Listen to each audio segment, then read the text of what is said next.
Praise the lord.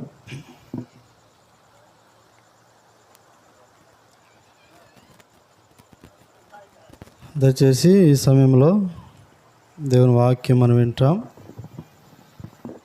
మరి కుటుంబ సభ్యులు దయచేసి కూర్చోవాలని మీకు మనవి చేస్తుంటున్నాం.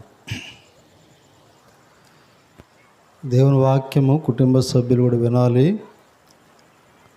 కుటుంబ సభ్యులందరూ కూడా కూర్చోవాలి. ఇక్కడ ఎఫ్ఎఫ్రా ఉన్నాడా? ఎఫ్ఎఫ్రా కూడా కూర్చోవాలి, ఎందుకంటే వాక్యం తనకే కనుక వినాలి. అక్కడ కూర్చోండి. ఎవరు లేచి తిరగటాలు కానీ ఇంకేం చేయొద్దు. వాక్యం అయిపోయేంతవరకు పిన్ డ్రాప్ సైలెంట్, అందరూ కూర్చొని వాక్యం వినాలి.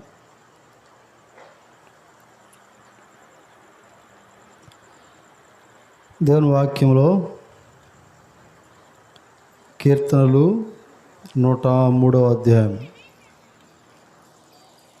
కీర్తనలు 103వ అధ్యాయము మొదటి 2 వచనాలు చదువుకుంటాం. కీర్తనలు 103వ అధ్యాయము మొదటి 2 వచనాలు. నా ప్రాణమా యెహోవాను సన్నతించుము, నా అంతరంగమునున్న సమస్తమా ఆయన పరిశుద్ధ నామమును సన్నతించుము. నా ప్రాణమా యెహోవాను సన్నతించుము, ఆయన చేసిన ఉపకారములలో దేనిని మరువకము. మరొక మాట కూడా చదువుకుంటాం. ద్వితీయోపదేశ కాండం 31వ అధ్యాయం. ద్వితీయోపదేశ కాండము 31వ అధ్యాయము. అందరం కలిసి 6వ వచనం చదువుకుందాం. ద్వితీయోపదేశ కాండము 31వ అధ్యాయము 6వ వచనము అందరం కలిసి చదువుకుంటాం. భయపడకుడి, వారిని చూచి దిగులు పడకుడి. నీతో కూడా వచ్చువాడు నీ దేవుడైన యెహోవాయే. ఆయన నిన్ను విడవడు, ఎన్నడను ఎడబాయుడు. చిన్న ప్రార్థన చేసుకుందాం.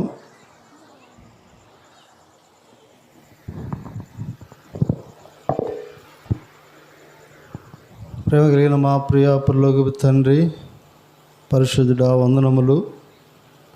ఈ యొక్క రాత్రికాల సమయంలో మీ దాసులు ఈ సహకారాన్ని బట్టి ఆజ్ఞను బట్టి స్తోత్రములు. ఇచ్చిన బిడ్డల విషయమై జ్ఞాపకం చేసుకుంటూ కుమారుడు ఎఫ్ఎఫ్రాను బట్టి వందనములు. దేవా, తన దూర ప్రాంతములకు సిద్ధపరుస్తున్నారు. అందును బట్టి కృతజ్ఞత కూడికను కలుగునటకు మీరు ఇస్తున్న కృపను బట్టి వందనములు నాయన. చేరవచ్చినటువంటి సంఘము దేవుని ప్రజలందరిని బట్టి స్తోత్రం. ఎఫ్రతా ప్రార్థన మందిరం మీ దాసులు సహోదరుడు రాజు బ్రదర్ని బట్టి కుటుంబాన్ని బట్టి వందనములు నాయన. దేవా, చేస్తున్న పరిచయం దీవించండి.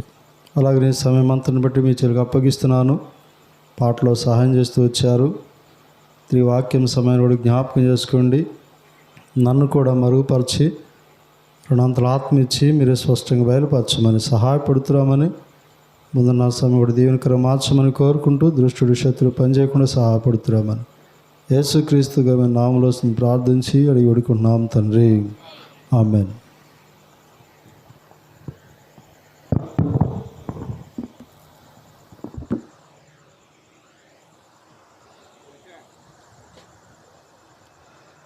మనము చదువుకుంటూ వచ్చిన భాగము 2 భాగాలు మనం చదువుకుంటూ వచ్చాం. ఒకటేమో కీర్తనలు 103వ అధ్యాయము మొదటి 2 వచనాలు చదువుకుంటూ వచ్చాం. ఈ మొదటి 2 వచనాల్లో దావీదు తను దేవుని స్తుతిస్తున్నట్లుగా చూస్తున్నాం. అక్కడ రాయబడుతున్న ఒక తలంపు ఏంటంటే, 2వ వచనం మనం చూస్తే, నా ప్రాణమా యెహోవాను సన్నతించుము, ఆయన చేసిన ఉపకారములలో దేనిని మరువకుము. ఆయన చేసిన ఉపకారములలో దేనిని మరువద్దు. దావీదు దేవుడు చేసిన ఉపకారముల విషయమై మర్చిపోలేదు అనేది మనం ఈ మాటను బట్టి అర్థమవు చేసుకుంటాం. అయితే మరొక మాట కూడా మనము చదువుకుంటూ వచ్చాం. ఆ మాట ఏంటంటే, ద్వితీయోపదేశకాండము 31వ అధ్యాయము 6వ వచనంలో ఆ మాట కూడా మనం చదువుకుంటూ వచ్చాం. అక్కడ ప్రాముఖ్యంగా ఒక మాటను జ్ఞాపకం చేసుకుంటే ఏం మాట చదవండి. భయపడకుడి, నీతో కూడా వచ్చువాడు నీ దేవుడైన యెహోవాయే. చాలు. ఈ మాట ఎపఫ్రా యొక్క వాగ్దానం. ఈ సంవత్సరము దేవుడు ఎపఫ్రాకి ఇచ్చినటువంటి వాగ్దానం ఏమాట అంటే, నీతో కూడా వచ్చువాడు నీ దేవుడైన యెహోవాయే అనే మాట. ఈరోజు మీటింగ్ ఎందుకు పెట్టుకున్నారా అని నేను ఆలోచన కూడా చేసినాను. ఈరోజే ఎందుకు పెట్టుకున్నారు అబ్బాయి వీళ్ళు, ఇంకొక రోజు పెట్టుకోవచ్చు కదా అని నేను కూడా ఆలోచన చేసినాను. అది కూడా నాకు ఉదయకాలం మీద తట్టింది ఆలోచన. ఈరోజే పెట్టుకోవడానికి గల కారణము ఏంటి అని ఆలోచన చేసినాను. ఆలోచన చేస్తే నాకు బయలుపరచబడిన మాట ఏంటంటే, ఈరోజు క్యాలెండర్ వాక్యం ఏంటి చూసినారా? క్యాలెండర్ వాక్యం ఇదే మాట. ద్వితీయోపదేశకాండము 31వ అధ్యాయం 8వ వచనంలో ఉంది. ఏ మాట? 8వ వచనంలో నీ ముందర నడుచువాడు యెహోవాయే అని చెప్పి రాస్తుంది. నాకు అప్పుడు అర్థమైంది, ఓహో వీళ్ళు ఈరోజు మీటింగ్ పెట్టుకున్నారంటే కేవలం ఈ మాటను ఆధారం చేసుకుని అనుకుంటా. ఈరోజు అదే వాగ్దానం కనుక అందుకే వీళ్ళు ఈరోజు మీటింగ్ పెట్టుకున్నారు ఈ సాకాన్ వాళ్ళు అనుకున్నా. నేను తర్వాత అనుకున్నా, ఈ యొక్క మాట చూసిన తర్వాత సరే మంచిదేలే అని చెప్పేసి అనుకున్నాను. సరే, ఇప్పుడు ఈ మీటింగ్ కూడా కలిగి ఉండడానికి గల ఉద్దేశం ఏంటంటే, ఎపఫ్రా మరి లండన్ వెళ్తున్నాడని తెలియజేసినారు. అందుకే ఈ మీటింగ్ ఏర్పాటు చేసుకున్నామన్నా తెలియజేసినారు. కాబట్టి ఇప్పుడు ఈ సమయంలో ఈరోజు తన ప్రయాణం కొరకు తన యొక్క జీవితం కొరకు నేను మీకు జ్ఞాపకం చేయాలని ఇష్టపడుతున్నాను. ఈ వాగ్దానాన్ని ఆధారం చేసుకొని ఒక 5 విషయాలు మీకు జ్ఞాపకం చేస్తాను. ఈ సంవత్సరం ఎపఫ్రాకి ఇచ్చిన వాగ్దానము, ఈ మాటను మీకు జ్ఞాపకం చేసుకుంటూ ఒక 5 తలంపులు. దానికి ముందు ఒక శ్రేష్టమైన చక్కని మాట వాగ్దానం చూస్తూ వచ్చాం. ఏమిటంటే, నీతో కూడా వచ్చువాడు నీ దేవుడైన యెహోవాయే అని చెప్పిన మాట. ఇక్కడ ఒక 5 విషయాలు ఈ వచనంలో మనం చూస్తాం. చూడండి, ద్వితీయోపదేశకాండము 31వ అధ్యాయం, ద్వితీయోపదేశకాండము 31వ అధ్యాయము చదువుకుంటాం. 6వ వచనంలో, 6వ వచనం, భయపడుకుడి, దిగులు పడుకుడి. మొట్టమొదటి నీతో కూడా వచ్చువాడు అనే మాట గమనించండి. తర్వాత 8వ వచనం, నీ ముందర నడుచువాడు. చాలు. ఇప్పుడు నడిచేవాడు 3వది. తర్వాత యెహోవా ఆయన నీకు తోడయుండును. 3వది తోడయ్యున్నాడు. 4వది ఆయన నిన్ను విడవడు. 5వది నిన్ను ఎడబాయుడు. 5 విషయాలు. మొట్టమొదటిది వచ్చేవాడు, నీతో కూడా వచ్చువాడు.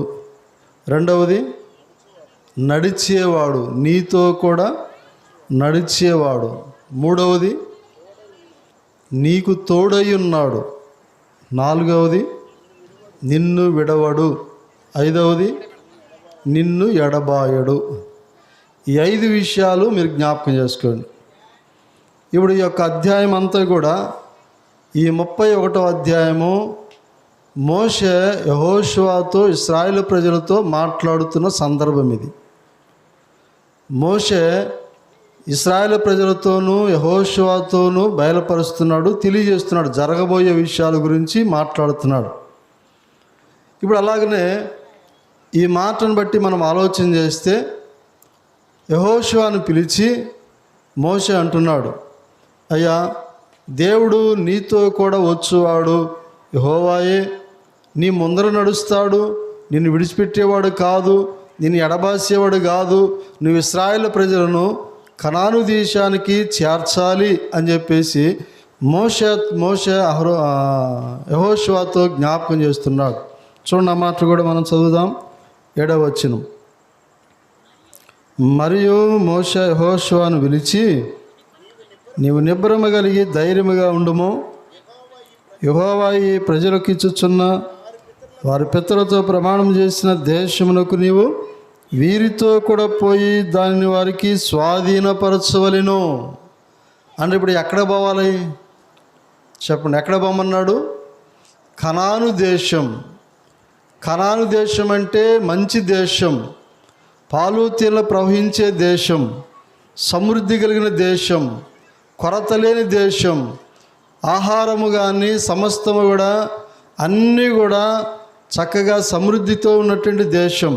అలాంటి దేశంలోనికి నీవు పోవాలి, తర్వాత ఈ ప్రజలు నీవు తీసుకొని పోవాలి అని చెప్పి మోషే యెహోషువతో జ్ఞాపకం చేస్తున్నటువంటి సందర్భం ఇది.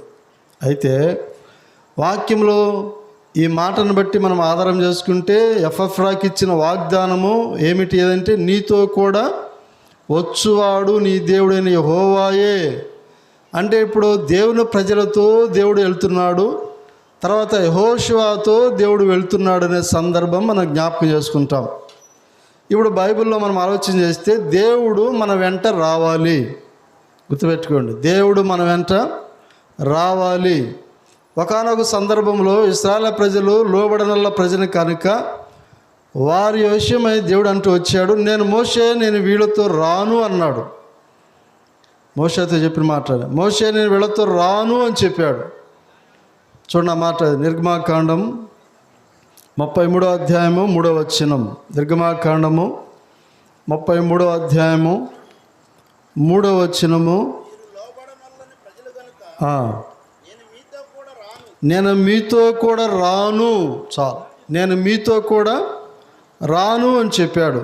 ఇప్పుడు దేవుడు మీతో కూడా రానని చెప్పిన తర్వాత మోషే అన్నాడు, అయ్యా సరే మాతో నువ్వు రావన్నావు, మరి ఎవరిని పంపిస్తావో చెప్పు అన్నాడు. ఎవరిని పంపిస్తావో చెప్పు అని అడిగినాడు. చదువు నా మాట కూడా 12వ వచనం 33:12.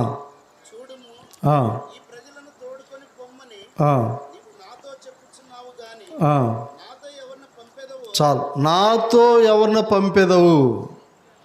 సరే నువ్వు రానంటున్నావు, నాతో ఎవరిని పంపిస్తావు? అప్పుడు మోషే అంటున్నాడు, సరే పంపించే తర్వాత కానీ నువ్వు ఎవరినైనా పంపించు, కానీ నువ్వు రాకుండా మాత్రం పోయేది లేదు.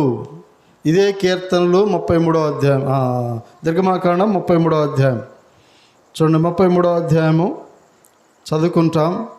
15వ వచనం. మోషే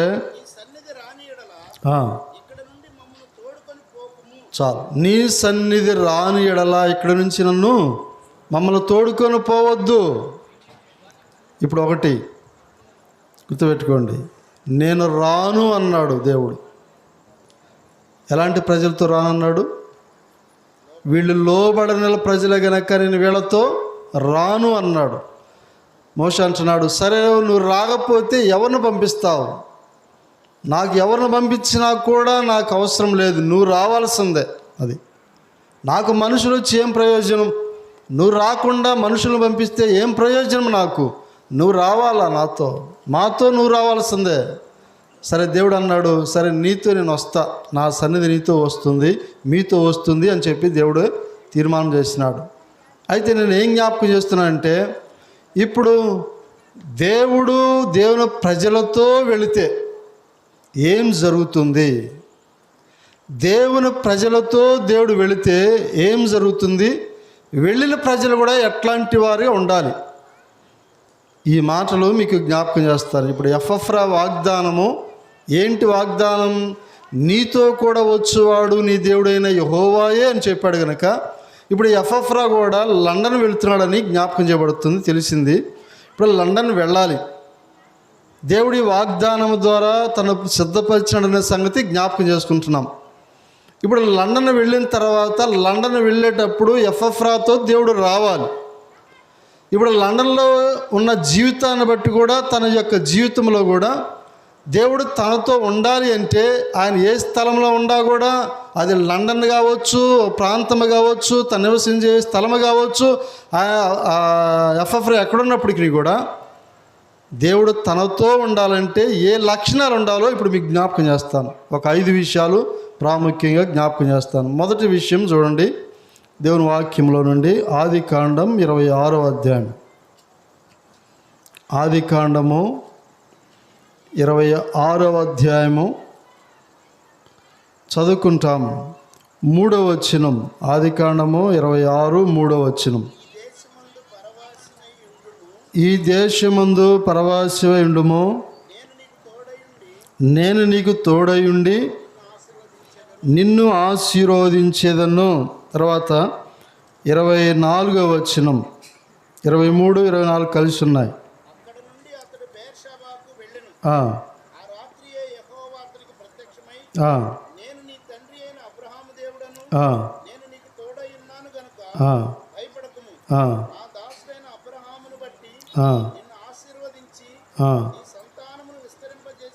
చాలు. ఇక్కడ మాట గుర్తుపెట్టుకోండి. ఇస్సాకు విషయంలో దేవుడు సెలవిస్తున్నటువంటి తలంపిది. ఇప్పుడు ఇస్సాకు ఎక్కడికి వచ్చినాడు? గెరారులోకి వచ్చినాడు. గెరారులోకి నివాసం చేయటానికి వచ్చినాడు ఇస్సాకు. వచ్చిన తర్వాత ఇప్పుడు ఇస్సాకు విషయంలో జ్ఞాపకం చేయబడుతున్న తలంపు ఏంటంటే, ఈ దేశమందు పరవాసివై ఉండుము, ఈ దేశమందు పరవాసిగా ఉండు, నేను నీకు తోడై ఉన్నాను అంటే దేవుడు ఇస్సాకుతో మాట్లాడుతున్నాడు. గెరారులోనికి వచ్చినప్పటికి కూడా, పరాయి దేశముకు వచ్చినప్పటికి కూడా అక్కడ దేవుడు తోడై ఉన్నాను అని చెప్తున్నాడు. సరే, ఇప్పుడు ఎందుకు తోడై ఉన్నాడు, ఎందుకు పరవాసిగా ఉన్నాడు అనేది ఆలోచన చేస్తే 5వ వచనం గుర్తుపెట్టుకోండి. 5వ వచనం. ఎలయనగా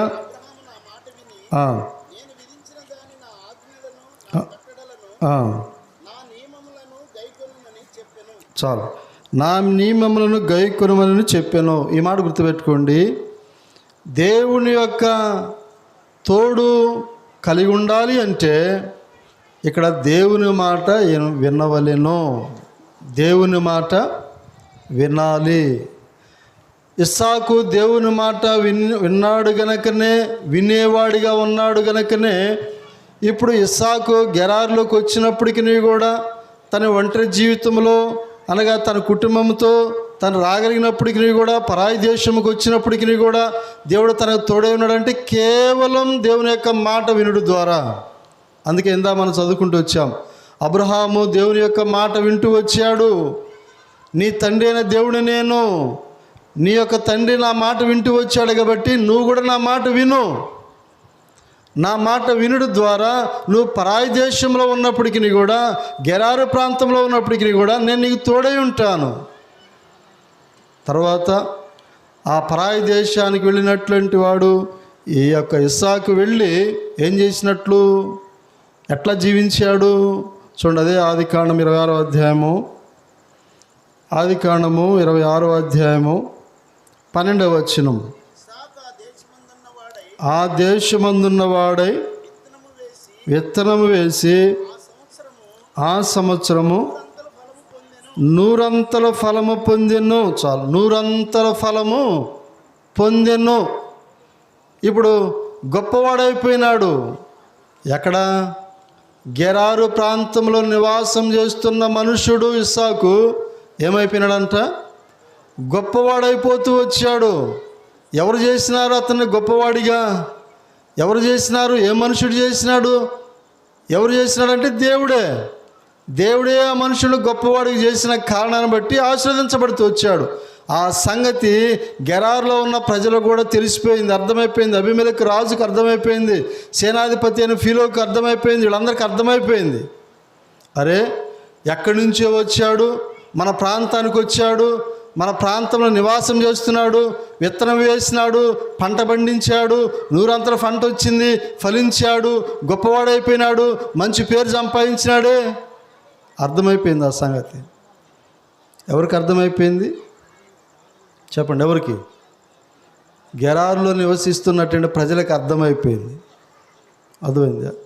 కేవలం దేన్ని బట్టి, దేని కారణాన్ని బట్టి అంటే దేవుని మాట వినేవాడు గనక. గుర్తుపెట్టుకో. అందుకే ఒక రాత్రి కాల సమయంలో జ్ఞాపకం చేస్తున్నది ఏంటంటే, ఎంత దూర ప్రాంతం పోయినప్పటికీ కూడా, ఏ స్థలంలో ఉన్నప్పటికీ కూడా దేవుని యొక్క మాట వినగలిగితే మనం ఉన్న స్థలాలు ఎక్కడైనా సరే ఆ స్థలాల్లో దేవుడు మనల్ని ఏం చేస్తాడు? గొప్పవాడిగా చేస్తాడు, గొప్పవారిగా చేస్తాడు. గుర్తుపెట్టుకో. అలాగనే ఎఫ్ఎఫ్రా కూడా లండన్ వెళ్ళినప్పటికీ కూడా లండన్లో గొప్పవాడిగా కావాలంటే, తన ఏ పర్పస్ మీద వెళ్తున్నాడో ఆ పర్పస్లో గొప్పవాడికి కావాలి అంటే దేవుని మాట వినాలి. ఎక్కడ ఉన్నా, ఏ స్థలంలో ఉన్నా, ఏ ప్రాంతంలో ఉన్నప్పటికీ కూడా దేవుని యొక్క మాట వినేవాడిగా ఉండాలి. కాబట్టి గుర్తుపెట్టుకోండి. సామెతల గ్రంథంలో సొలొమోను ఒక మాటను జ్ఞాపకం చేస్తుంటున్నాడు. సామెతలు చూడండి, 2వ అధ్యాయం 1వ వచనం. సామెతలు 2:1. నా కుమారుడా,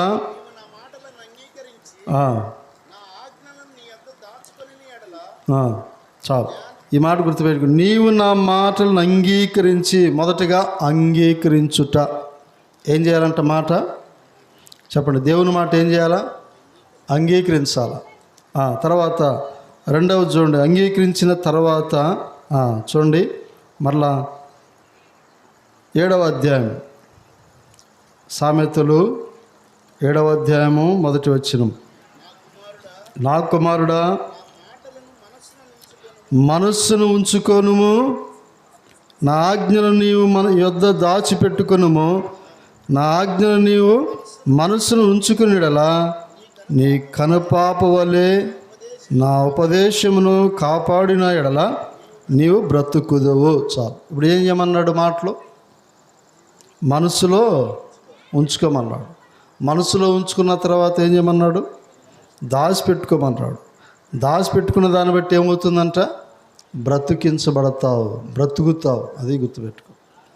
కాబట్టి ఇప్పుడు మొదటి తలం మీకు ఏం జ్ఞాపకం చేస్తున్నానంటే, దేవుని మాట అంగీకరించాలి, మనసులో పెట్టుకోవాలి, దాచిపెట్టుకోవాలి, వాటి ప్రకారంగా మనం నడుచుకోవాలి. అప్పుడే బ్రతుకుతావు. మొట్టమొదటి మానవుడైన ఆదాము ఆజ్ఞ అతిక్రమించి దేవుని మాట వినకపోవడం కారణాన్ని బట్టి, తినవద్దు అని చెప్పిన పండు తిన్న కారణాన్ని బట్టి ఆజ్ఞ అతిక్రమే పాపమ గనక, దేవుని మాట వినలేదు గనకనే ఆ మనుషుడు చనిపోయినాడు. పాపములో చనిపోయినటువంటి మనిషి ఆత్మీయంగా చనిపోయినాడు, జీవాన్ని కోల్పోయినాడు, ప్రభు యొద్ద నుంచి దూరం అయిపోయినాడు. కేవలం దేవుని మాట వినకపోవటమే వచ్చిందంట. ఈరోజు ప్రపంచమంతా ఎందుకు పాపంలో ఉన్నారు? ఈరోజు ప్రపంచమంతా కూడా పాప జన్మ కర్మ పాపములతో జీవిస్తున్నారంటే కేవలం దేవుని బట్టి. ఈరోజు ప్రపంచమంతా కూడా మానవుల యొక్క జీవితం అంతా పాపంలో ఏడ్చబడుతున్నాడంటే దేన్ని బట్టి? జన్మ పాపంతో, కర్మ పాపంతో మానవుడు కొట్టుమిట్టాడుతున్నాడంటే దేన్ని బట్టి అంటే పాపమును బట్టి. ఏమీ కారణం? దేవుని యొక్క మాట వినకపోవటమే వచ్చిన సమస్య. కాబట్టి గుర్తుపెట్టుకో, దేవుని యొక్క మాట వినుట ద్వారా ఆ దేశంలో గొప్పవాడు అవుతావు. ఆ దేశంలో నువ్వు ఏ పర్పస్ మీద వెళ్తున్నావో ఆ పర్పస్లో దేవుడు నిన్ను గొప్ప చేస్తాడు. గుర్తుపెట్టుకో. కాబట్టి మొదటిది దేవుని యొక్క మాట వినాలి. దేవుడు నీతో రావాలి అంటే, ఈ వాగ్దానం నీ పక్షము నెరవేర్చబడాలంటే, ఈ వాగ్దాన ప్రకారంగా నువ్వు జీవించాలంటే, దేవుడు నీ ఎంట ఉండాలంటే, నీతో వచ్చేవాడికి ఉండాలంటే దేవుని యొక్క మాట విను. దేవుని యొక్క మాట వినడం ద్వారా ఆ మాటను బట్టి నీ జీవితంలో గొప్పవాడిగా చేయబడతావు. గుర్తుపెట్టుకో. ఇది మొదటి విషయంగా మీకు జ్ఞాపకం చేస్తున్నాను. రెండవది, ఆదికాండము 26వ అధ్యాయం. ఆదికాండం 26వ అధ్యాయం 28వ అధ్యాయం. ఆదికాండం 28 15వ వచనం. ఆదికాండం 28 15వ వచనం.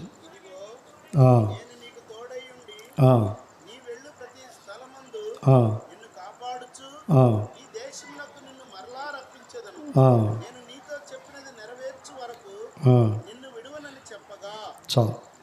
ఇప్పుడు ఇక్కడ రెండో వ్యక్తి మనం చూసుకుంటున్నాం. రెండో వ్యక్తి ఎవరంటే యాకోబు. ఇప్పుడు యాకోబు కూడా ఎక్కడి నుంచి ఎక్కడికి వెళ్తున్నట్టు చెప్పండి? ఎక్కడి నుంచి ఎక్కడికి వెళ్తున్నాడు? కనాన్ నుంచి హారానుకి వెళుతున్నాడు. అర్థమైందా? హారాన్ ఎవరు ఉన్నారు? మామ ఉన్నాడు హారాన్లో. ఇప్పుడు అక్కడ ప్రయాణమై కొనసాగుతూ ఉన్నాడు. మార్గ మధ్యంలో బేర్షెబా దగ్గరకు వచ్చిన తర్వాత రాత్రి అయిపోయింది. అయ్యగారు పండుకున్నాడు. పండుకున్న దాన్ని బట్టి ఇప్పుడు దర్శనం వచ్చింది. ఆ దర్శనం ఏం చూసినాడు అంటే దేవుని యొక్క మందిరాన్ని చూసినాడు. దేవుని యొక్క మందిరాన్ని చూసిన వాడు ఇప్పుడు అక్కడి నుంచి తీర్మానం చేసుకొని హారాను ప్రయాణమైనాడు. ఇప్పుడు ఏం తీర్మానం చేసుకున్నాడో ఇప్పుడు చూడండి. ఆదికాండం 28వ అధ్యాయం 20వ వచనం 21వ వచనం 20, 21.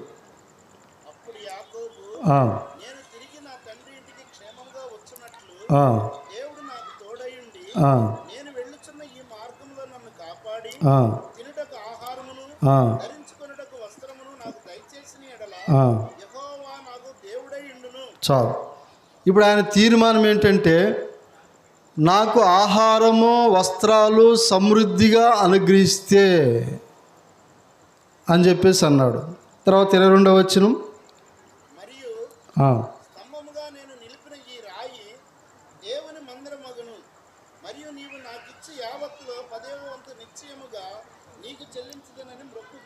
చాలు. ఏం మొక్కున్నాడంట? 10వ వంతు ఇస్తానని మొక్కుబడి చేసుకొని వెళ్ళిపోయినాడంట ఆ స్థలంలో నుంచి. గుర్తుపెట్టుకోండి. ఏ స్థలం అది? చెప్పండి, ఏ స్థలం అది? బేతేలు. బేతేలు యొక్క మందిరం. దేవుని సన్నిధిలో నుంచి తీర్మానం చేసుకొని పోయినాడు.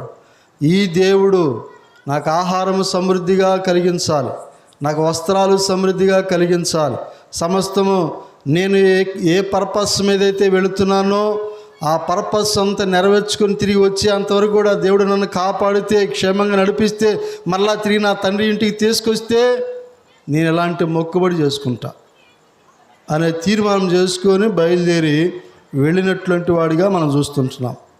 అయితే మీకు జ్ఞాపకం చేస్తున్న తలంపు ఏంటంటే, ఇక్కడ యాకోబు యొక్క దర్శనంలో ఏమి కనపడింది అంటే దేవుని సన్నిధి కనపడింది, దేవుని యొక్క మందిరం కనపడుతూ వచ్చింది, దేవుని యొక్క ఆలయం కనపడుతూ వచ్చింది. ఆ ఆలయము ఇది దేవుని మందిరమే కానీ వేరొకటి కాదని గుర్తించినాడు యాకోబు. ఇది పరిశుద్ధమైన స్థలం అని గుర్తించినాడు యాకోబు. ఇది భయంకరమైన స్థలం అని గుర్తించినాడు యాకోబు. ఇది పరలోక గవిని అని చెప్పి తెలుసుకున్నాడు యాకోబు. అందుకే ఆయన తీర్మానం చేసుకున్నాడు. యాకోబు తీర్మానం చేసుకున్నాడంటే దేవుని యొక్క మందిరాన్ని బట్టి తీర్మానం చేసుకున్నాడు. ఆ తీర్మానం బట్టి వెళ్ళిపోయినట్లుగా మనం చూస్తూ ఉంటున్నాం. మరలా ఇప్పుడు వెళ్ళిపోయినాడు, మామ దగ్గరికి వెళ్ళిపోయినాడు. ఎన్ని సంవత్సరాలు ఉన్నాడు మామ దగ్గర? చెప్పండి, ఎన్ని సంవత్సరాలు కొలువు చేసినట్లు? 14 సంవత్సరాలు కొలువు చేసినాడు. చక్కగా కొలువు చేసి తర్వాత పెళ్ళిళ్ళు చేసుకున్నాడు. సమస్తాన్ని బిడలగంటూ వచ్చినాడు. పశువులు మందలు సమస్తం అన్నీ ఏర్పడుతూ వచ్చా. మరలా తిరిగి బయలుదేరుతూ వచ్చాడు. అదే దేవుడు, బేతేలు దేవుడు, తండ్రి అయిన అబ్రహాము దేవుడు, ఇస్సాకు దేవుడు మరలా యాకోబును దర్శించినట్లుగా మనం చూస్తూ ఉంటున్నాం. ఆదికాండంలోనే ఈ మాట మరలా చూస్తాం. ఆదికాండము చూడండి, ఆదికాండము 31వ అధ్యాయము 3వ వచనం. ఆదికాండము 31వ అధ్యాయము 3వ వచనం.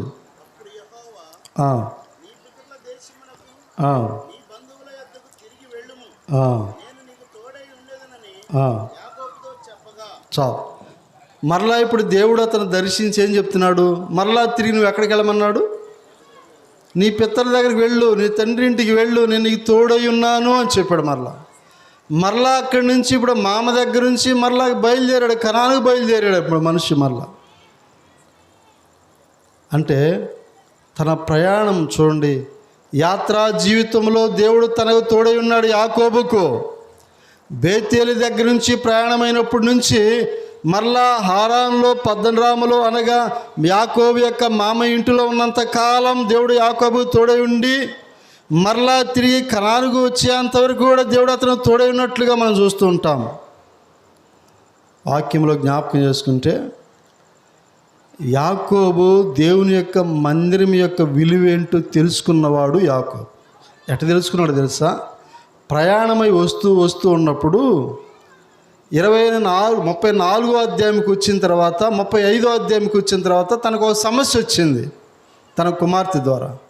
ఆ సమస్యను సాల్వ్ చేసుకునే విషయంలో ఏం చేయాలో దిక్కుదోచిన పరిస్థితిలో కూర్చొని ఉన్నప్పుడు దేవుడే యాకోబు దగ్గరకు వచ్చి, యాకోబు లేచి బేతేలుకి వెళ్ళు, నీ మొక్కుబడి ఏమైపోయింది, నీ తీర్మానం ఏమైపోయింది, నీవు ఆలోచన చేసుకున్న ఆలోచన ఏమైపోయింది, లేచి పోరాదయ్యా అని చెప్పేసి అనేసరికి అప్పుడు యాకోబు మరలా తీర్మానం చేసుకొని లేచి కుటుంబాలతో చెప్పుకొని, అమ్మలారా, కుమార్తెలారా, కుమారులారా, బిడ్డలారా, లేవండి, ఇక్కడి నుంచి మళ్ళీ తిరిగి బేతేలుకి వెళ్దాను. నాతో తోడయ్యున్న దేవుడు, నాతో మాట్లాడిన దేవుడు అక్కడ బేతేలులో బలిపీఠం కట్టాలా అని చెప్పేసి యాకోబు కుటుంబాన్ని సిద్ధం చేసుకొని మళ్ళీ తిరిగి బేతేలుకి ప్రయాణమై వెళ్ళినట్లుగా మనం చూస్తుంటున్నాం. రెండవ సంగతి మీకు ఏం జ్ఞాపకం చేస్తున్నానంటే, దేవుడు తోడై ఉండాలి అంటే, దేవుడు మనం వెంట రావాలి అంటే దేవుని సన్నిధి మనం విడిచిపెట్టద్దు. దేవుడు సన్నిధి, దేవుని యొక్క ఆలయం, దేవుని యొక్క మందిరం మనం విడిచిపెట్టకూడదు. ఏ స్థలానికైనా వెళ్ళు, ఏ ప్రాంతానికైనా వెళ్ళు, ఏ దేశానికైనా వెళ్ళు, ఏ రాష్ట్రానికైనా వెళ్ళు, ఎక్కడికైనా వెళ్ళు, భూప్రపంచంలో ఏ ప్రాంతానికి వెళ్ళేప్పటికీ కూడా మనం వెళ్ళే ప్రాంతాల్లో దేవుని యొక్క సన్నిధి అనుభవించాలి. అందుకే గుర్తుపెట్టుకోండి, చాలామంది ఒక చోట నుంచి మరొక చోటకు వెళ్ళిన తర్వాత మందిరాలకు పోరు, దేవుని సన్నిధికి పోరు. దేవుని సన్నిధికి పోకపోతే, దేవుని యొక్క ఆలయాలకు పోకపోతే మన జీవితంలో మనం ఎందుకు వెళ్ళినామో అది దేవుడు మనకు గుర్తు చేస్తాడు. తర్వాత ఆ పర్పస్సు లేకపోతే ఆ జీవితము మనకు ఏమైందంటే దాంట్లో ఉన్న లోటుపాట్లు మనం అనుభవించాల్సి వచ్చింది. అంటే నేను ఏమి ఆలోచన చేస్తున్నాను, మీకు ఏం చెప్తున్నానంటే, నువ్వు లండన్ వెళ్ళు, అమెరికా వెళ్ళు, ఇంగ్లాండ్ వెళ్ళు, ఏ దేశాలకి వెళ్ళు, దేవుని సన్నిధి కంపల్సరీగా అనుభవించాలి. దేవుని యొక్క మందిరాలు. అందుకే మన సహవాసంలో ఉన్నటువంటి ప్రజలు ఏం చేస్తారంటే, మేము వెళ్ళే ప్రాంతంలో దేవుని మందిరం ఎక్కడున్నది అని ముందు అది ఎత్తుక్కుంటారు. సమీపంలో ఎక్కడున్నది, దగ్గర పాటులో ఎక్కడుందని చూస్తూ ఉన్నారు. దాన్ని బట్టి ఒక దూరం ఉన్నా, దగ్గరలో ఉన్న, సమీపంలో ఎక్కడున్నప్పటికీ కూడా దేవుని సన్నిధికి వెళ్ళటానికి ఇష్టపడతారు. ఆరాధన బాగొట్టుకోరు, ప్రార్థన బాగొట్టుకోరు, దేవుని యొక్క ఆలయం బాగొట్టుకోరు.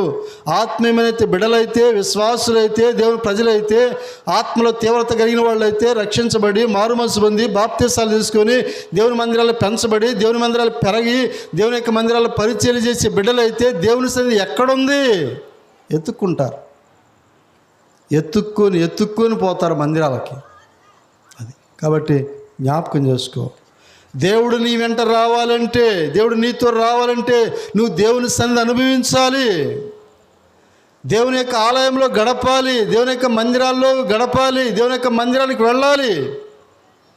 చాలామంది దేవుని యొక్క మందిరాలకు వెళ్ళిన పరిస్థితులకు కారణం ఏంటంటే, ఏ దేశం వెళ్ళినా, ఏ ప్రాంతం వెళ్ళినప్పటికీ కూడా ఉద్యోగాలు బట్టి, వ్యాపారాలు బట్టి బిజీ షెడ్యూల్గా ఉండి దేవుని యొక్క మందిరాలకు, దేవుని సన్నిధి పోగొట్టుకుంటూ ఉంటారు. దేవుని మందిరాలకు పోరు.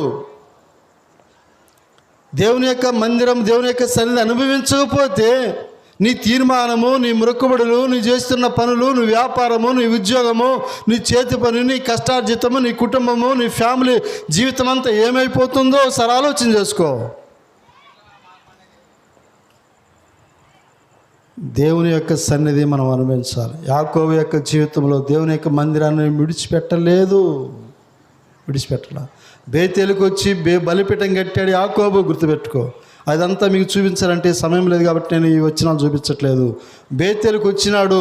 బేతేలుకు ఎట్లా వచ్చాడు? దుఃఖంతో వచ్చాడు, బాధతో వచ్చాడు, రోదనతో వచ్చాడు, కష్టంలో వచ్చాడు, శ్రమలో వచ్చాడు, ఇబ్బందిలో వచ్చాడు, కరువులో వచ్చాడు, వస్త్రహీనుడిగా వచ్చాడు. ఏమీ సమస్తం రిక్తుడిగా కోల్పోయినటువంటి మనిషిగా వచ్చి, అయ్యా దేవా, ఇదిగో బేతేలు నేను ఏ మొక్కుబడి అయితే చేసుకున్నానో, ఏ తీర్మానం అయితే చేసుకున్నాడో, ఏ స్థితిలో నుంచి నేను వెళ్ళిపోయినానో మళ్ళా అదే స్థితిలోకి నేను తీసుకురా. కోల్పోయిన జీవితాన్ని సమకూర్చు. యాకోబు అలాగా తీర్మానంతో వచ్చినాడు, బలిపీఠం కట్టుకుంటూ వచ్చాడు. దేవుడు మళ్ళీ కుటుంబాన్ని జ్ఞాపకం చేసుకున్నట్లుగా మనం చూడవచ్చు. కాబట్టి రెండవదిగా జ్ఞాపకం చేసుకుంటే, నీతో కూడా వచ్చేవాడు నీ దేవుడని యెహోవాయే, దేవుడు నీతో రావాలి అంటే నువ్వు వెళ్ళిన స్థలాల్లో ఏం చేయాలా? దేవుని యొక్క సన్నిధి అనుభవించు. కాబట్టి ఇక్కడి నుంచి ఒకవేళ ఎఫ్ఎఫ్రా వెళ్ళినప్పటికీ కూడా, లండన్ వెళ్ళినప్పటికీ కూడా, లండన్లో కూడా దేవుని యొక్క మందిరం ఎక్కడుందో గ్రహించి ఎరిగేటట్లు పోయేటట్లు. అంటే బహుశా మన సహవాసం అక్కడ లేకపోవచ్చు, మన సహవాసం అక్కడ ఉండకపోవచ్చు, లేకపోతే ఉంటే మంచిదే, లేకపోవచ్చు. అయినా దేవుని సన్నిధి ఎక్కడుంది ఎత్తుక్కుంటూ పోవాలి, దేవుని సన్నిధి గడపాలి. అది ఆ జీవితం కలిగించేవాడిగా ఉండాలి. కాబట్టి ఇది రెండవదిగా మీకు జ్ఞాపకం చేస్తుంటారు. తర్వాత చూడండి, మూడవదిగా చూస్తే అపోస్తుల కార్యములు 7వ అధ్యాయం. అపోస్తుల కార్యములు 7వ అధ్యాయం 9-10 వచనాలు. అపోస్తుల కార్యములు 7వ అధ్యాయము 9వ వచనము 10వ వచనము.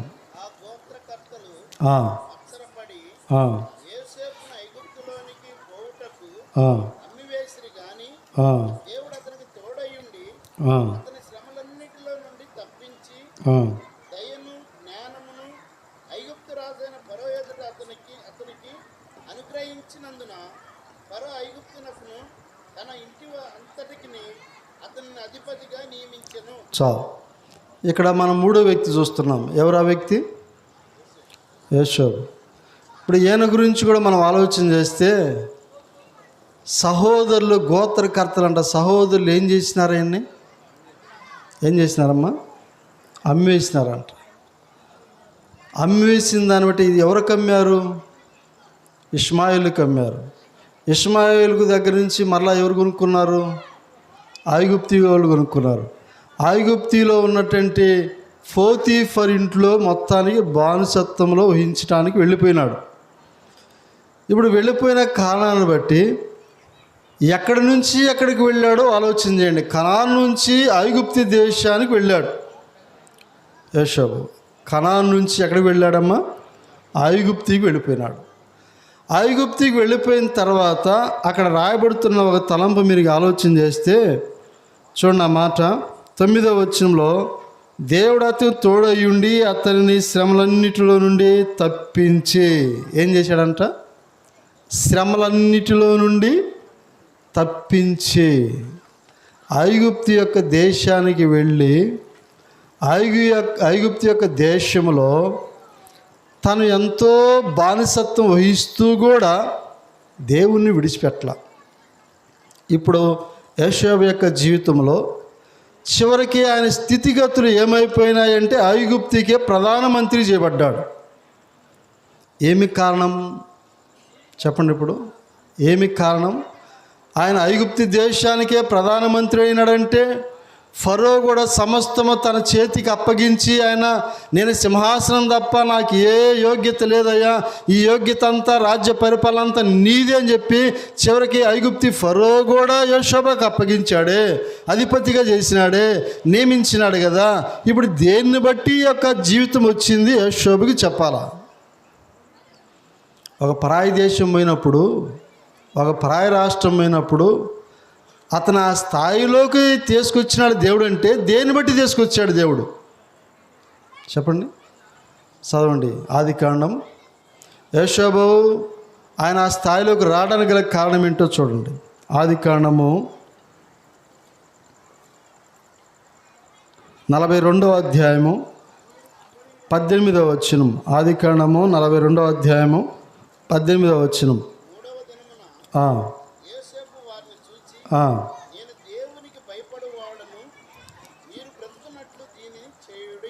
నేను దేవునికి, అది మూడవ తలంపు ఇది, నేను దేవునికి భయపడువాడను అని చెప్పాడు. చూడండి, యోసేపు యొక్క జీవితంలో ఆయన తండ్రి ఇంట్లో ఉన్నా దేవునికి భయపడ్డ జీవితం, అన్నలతో ఉన్నా దేవునికి భయపడిన జీవితమే. అక్కడి నుంచి అమ్మివేయబడి ఐగుప్తి దేశానికి వెళ్ళినా కూడా దేవునికి భయపడిన జీవితమే.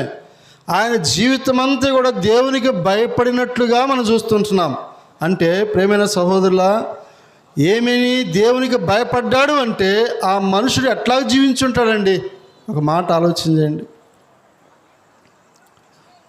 ఐగుప్తి దేశంలో తండ్రి లేడు కదా, అన్నలు లేరు కదా, కుటుంబస్తులు లేరు, బంధువులు లేరు, స్నేహితులు లేరు, అలాగనే మందిరము లేదు, బైబిల్ లేదు, సేవకులు లేరు. అలాంటి పరిస్థితుల్లో కూడా, చెప్పేవాళ్ళు లేని పరిస్థితుల్లో కూడా భయపడిన జీవితం కలిగి ఉన్నాడు అంటే ఎంత యోగ్యమైన రీతిగా నడుచుకుని ఉంటాడు మనుషుడు. ఈ లోకంలో మనుషులు భయమును విడిచిపెట్టి జీవించేవారుగా లేకపోలే, భయాన్ని విడిచిపెట్టి జీవితం కొనసాగిస్తూ ఉంటారు. అర్థమైంది? వాక్యంలో రాసి ఉంది, దేవుని యందు భయము భక్తి కలిగిన వారు ఎక్కడికి వెళ్ళినా కూడా క్షేమంగా ఉంటారంట. ప్రసంగి గ్రంథం 8వ అధ్యాయంలో రాసి ఉంటుంది. వాళ్ళు ఏ స్థలానికి వెళ్ళినా కూడా వాళ్ళు క్షేమంగా ఉంటారు అంతే. ఎందుకో తెలుసా? భయముతో జీవిస్తున్నారు. ఎవరికి భయపడుతున్నారు?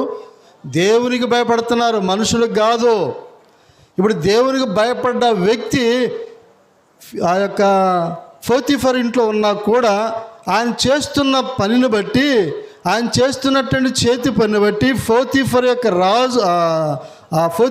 రాజు కూడా ఏం చేశాడంటే, ఆయన చేస్తూ వచ్చిన పనిని బట్టి ఆలోచన చేశాడంట, అయ్యో ఈ మనుషుడు నిజంగా దేవుని బిడ్డే, ఈ మనుషుడు దేవుని బిడ్డే అని చెప్పేసి కూడా ఎరిగినాడంట. చూడండి మాట, ఆదికాండం 39వ అధ్యాయము.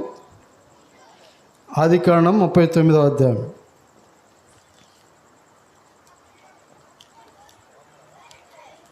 39వ అధ్యాయము 2వ వచనం చూడండి. 2వ వచనం 3వ వచనం. ఆదికాండం 39 2వ వచనం 3వ వచనం.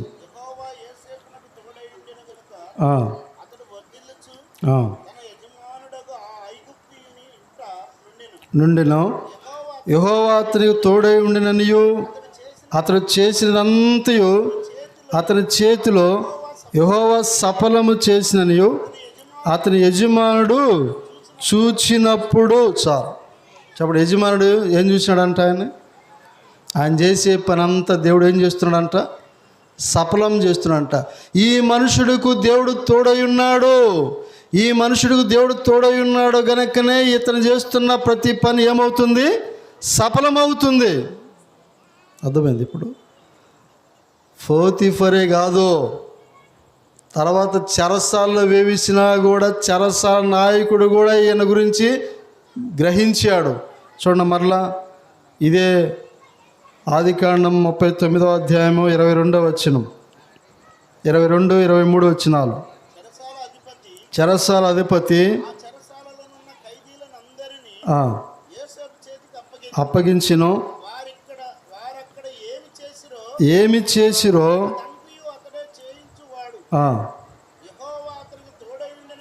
యెహోవా అతనికి తోడై ఉండెను గనుక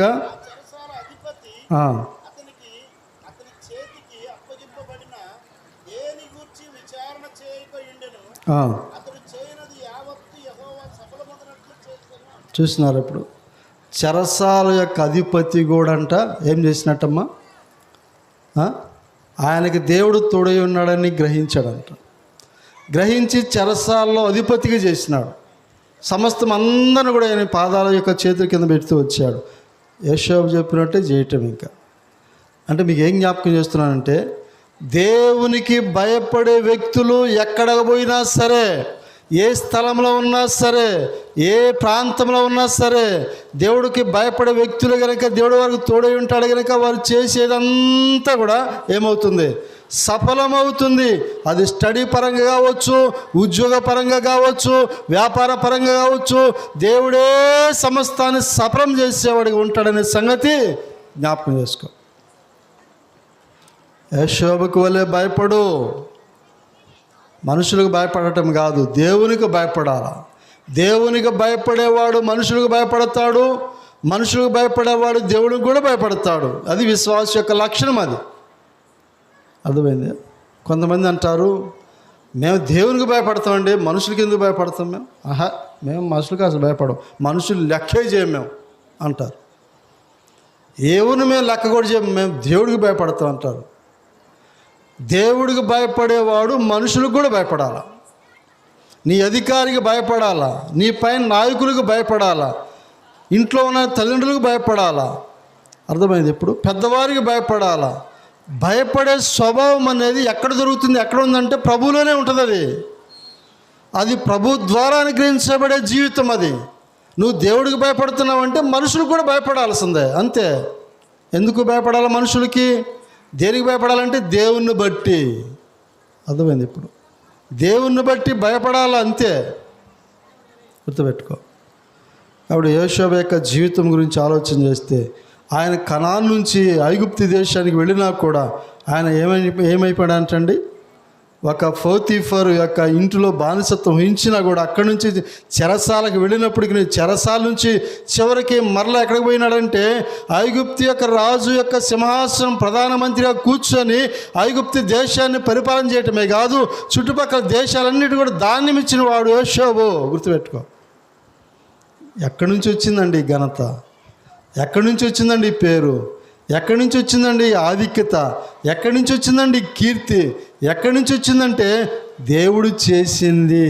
ఇదంతా మనుషుల ద్వారా వచ్చేది కాదు. మనుషుల ద్వారా పొందే ఘనతలు, పేర్లు, ప్రఖ్యాతులు కాదు ఇవి. మనుషులు ఇచ్చేవి అయితే మనుషుల ద్వారానే పోతాయి అన్నీ కూడా. మనుషులు ఇచ్చేవి కాకుండా దేవుడు ఇచ్చేది అయితే శాశ్వతంగా ఉంటుంది అన్నమాట అది. కాబట్టి ఇంకొక మాట గుర్తుపెట్టుకోవాలి, యోషువ శ్రమ కూడా పడ్డాడంట. ఎన్ని శ్రమలు అనుభవిస్తే ఆ స్థితికి వచ్చాడు ఆలోచన చెయ్యి. ఎన్ని శ్రమలు పడితే ఆ స్థితికి వచ్చాడు? ఏ స్థితికి వచ్చాడు? ప్రధానమంత్రి స్థితికి వచ్చాడంటే ఎన్ని శ్రమలు పడ్డాడు? ఇంట్లో శ్రమ పడ్డాడు, అన్నల మధ్య శ్రమ పడ్డాడు, తర్వాత ఐగుప్తులో పోతీఫర్ యొక్క భార్య ద్వారా శ్రమ పడుతూ వచ్చాడు, చెరసాలలో శ్రమ పడుతూ వచ్చాడు. తిరిగి ఆయన శ్రమల ద్వారానే ఆయన జీవితం అంతా శ్రమల ద్వారానే కొనసాగించింది. అయినా కూడా ఆ శ్రమల్లో కూడా దేవుని యందు భయముతో భక్తితో బ్రతికిన వాడు యోషువ. దేవుని యొక్క ఆత్మ కలిగిన వాడు యోషువ. జ్ఞానం కలిగిన వాడు, ఆత్మ నడిపింపు కలిగిన వాడు, వివేచన కలిగిన వాడు, దేవుని యొక్క చిత్తమును బట్టి జీవించేవాడుగా ఉన్నాడు గనుకనే ప్రధానమంత్రి కూర్చున్నాడు ఐగుప్తులో. పరాయి దేశం వెళ్ళినా కూడా, పరాయి ప్రాంతానికి వెళ్ళినా కూడా, ముక్కు ముఖం తెలియని ప్రాంతానికి వెళ్ళినా కూడా ఆ దేశంలో ఒక నాయకుడిగా అయినాడంటే అది సాధ్యపడేదేనా? సాధ్యపడేది కాదు. కేవలం దేవుడి ద్వారా జరిగిన కార్యం అది. అందుకే దేవునికి భయపడేవాడు. మూడవది, దేవునికి భయపడేవారు వారిని దేవుడు ఆశీర్వదిస్తాడు. వారి వెంట వెళ్ళటానికి ఇష్టపడతాడు, వారితో ఉండటానికి ఇష్టపడతాడు, వారితో రాకపోకల్లో తోడై ఉంటాడు. గుర్తుపెట్టుకో. కాబట్టి ఇది మూడవదిగా మీకు జ్ఞాపకం చేస్తుంటున్నాను. నాలుగవదిగా మనం చూస్తే వాక్యంలో సమూయేలు రెండవ గ్రంథము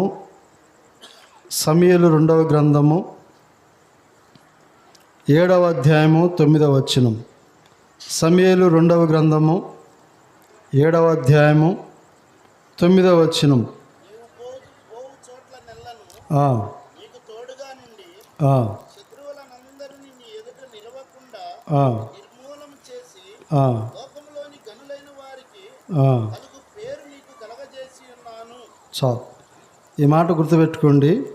నీవు పోవు చోట్ల నెలను నీకు తోడై ఉండు. ఈ మాట ఎవరి గురించి చెప్పినాడు ఇప్పుడు దేవుడు?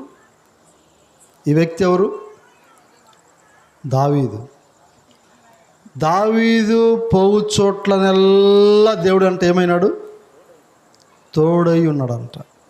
పోవు చోట్ల నెల్ల. తర్వాత 1 దినవృత్తాంతములు 18వ అధ్యాయం. 1 దినవృత్తాంతములు 18వ అధ్యాయము 6వ వచనం.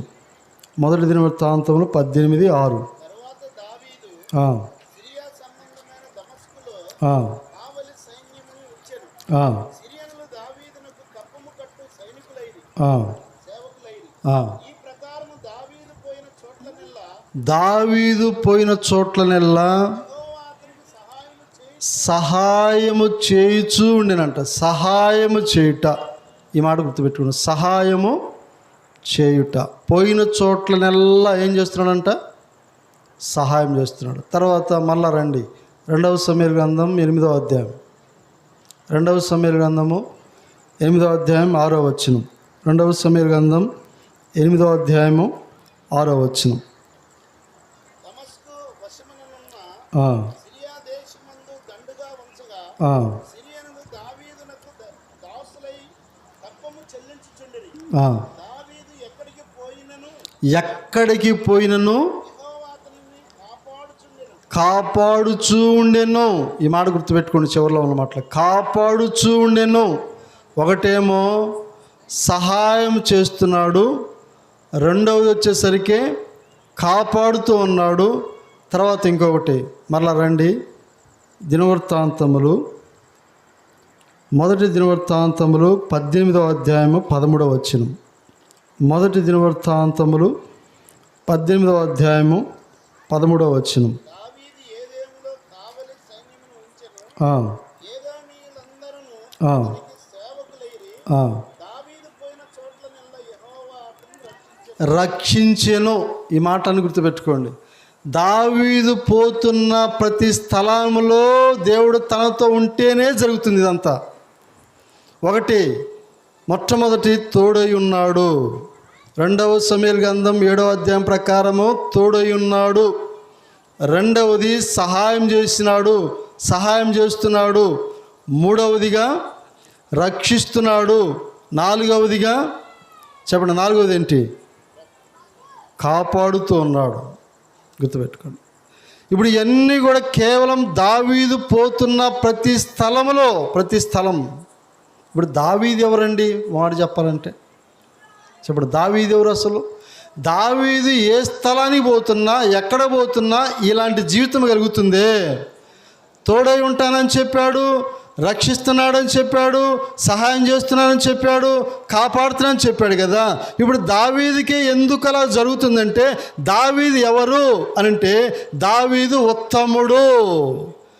సమూయేలుతో దేవుడు చెబుతున్నాడు, సౌలు చేసిన పొరపాట్లను బట్టి, సౌలు చేసిన తప్పును బట్టి, నా మాట వెనక, నా ఆజ్ఞను అనుసరించక పాపం చేసినటువంటి సౌలుని విడిచిపెట్టేసి ఉన్నాను గనక సౌలు కంటే ఉత్తముడైన వాడు దావీదు.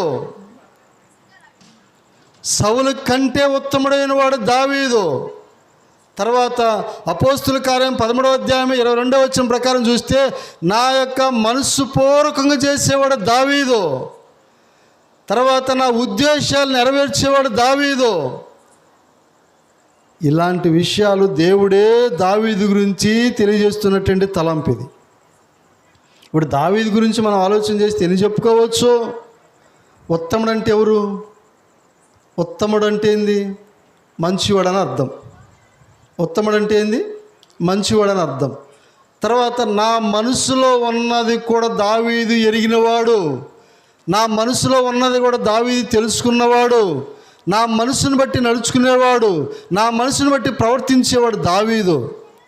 నా ఉద్దేశాలు అనగా నా తలంపులు, నా ఆలోచనలు కూడా నెరవేర్చేవాడు దావీదు. నాలుగవది మీకు ఏం జ్ఞాపకం చేస్తున్నానంటే, దావీదుకే దేవుడు అతను పోయే ప్రతి చోట్ల, ఏ స్థలానికి పోయినప్పటికీ, అది అరణ్యం కావచ్చు, ఎడారి కావచ్చు, లోయలు కావచ్చు, సొరంగాలు కావచ్చు, గృహాలు కావచ్చు, కొండలు కావచ్చు, ఏ స్థలానికన్నబో ఆ స్థలాలన్నింటిలో కూడా దేవుడు ఏం చేస్తున్నాడంటే తోడై ఉన్నాడు, సహాయం చేస్తున్నాడు, కాపాడుతున్నాడు, రక్షిస్తున్నాడు అంట దావీదుని. ఎందుకో తెలుసా? దావీదుకి దేవుడు తోడై ఉన్నాడు కనుకనే దావీదు వెంట వెళుతున్నాడు. అది సౌలు కూడా గుర్తించినాడు, మామ కూడా గుర్తించినాడు, అందరూ గుర్తించినారు. ఏమని గుర్తించారు? దావీదుతో దేవుడు ఉన్నాడు, దావీదుతో దేవుడు తోడై ఉన్నాడు అని సౌలు కూడా గుర్తెరిగి ఆయనంతరికి ఆయనే ఏమైపోయాడు తెలుసా? భయపడ్డాడు సౌలుకి, దావీదుకి.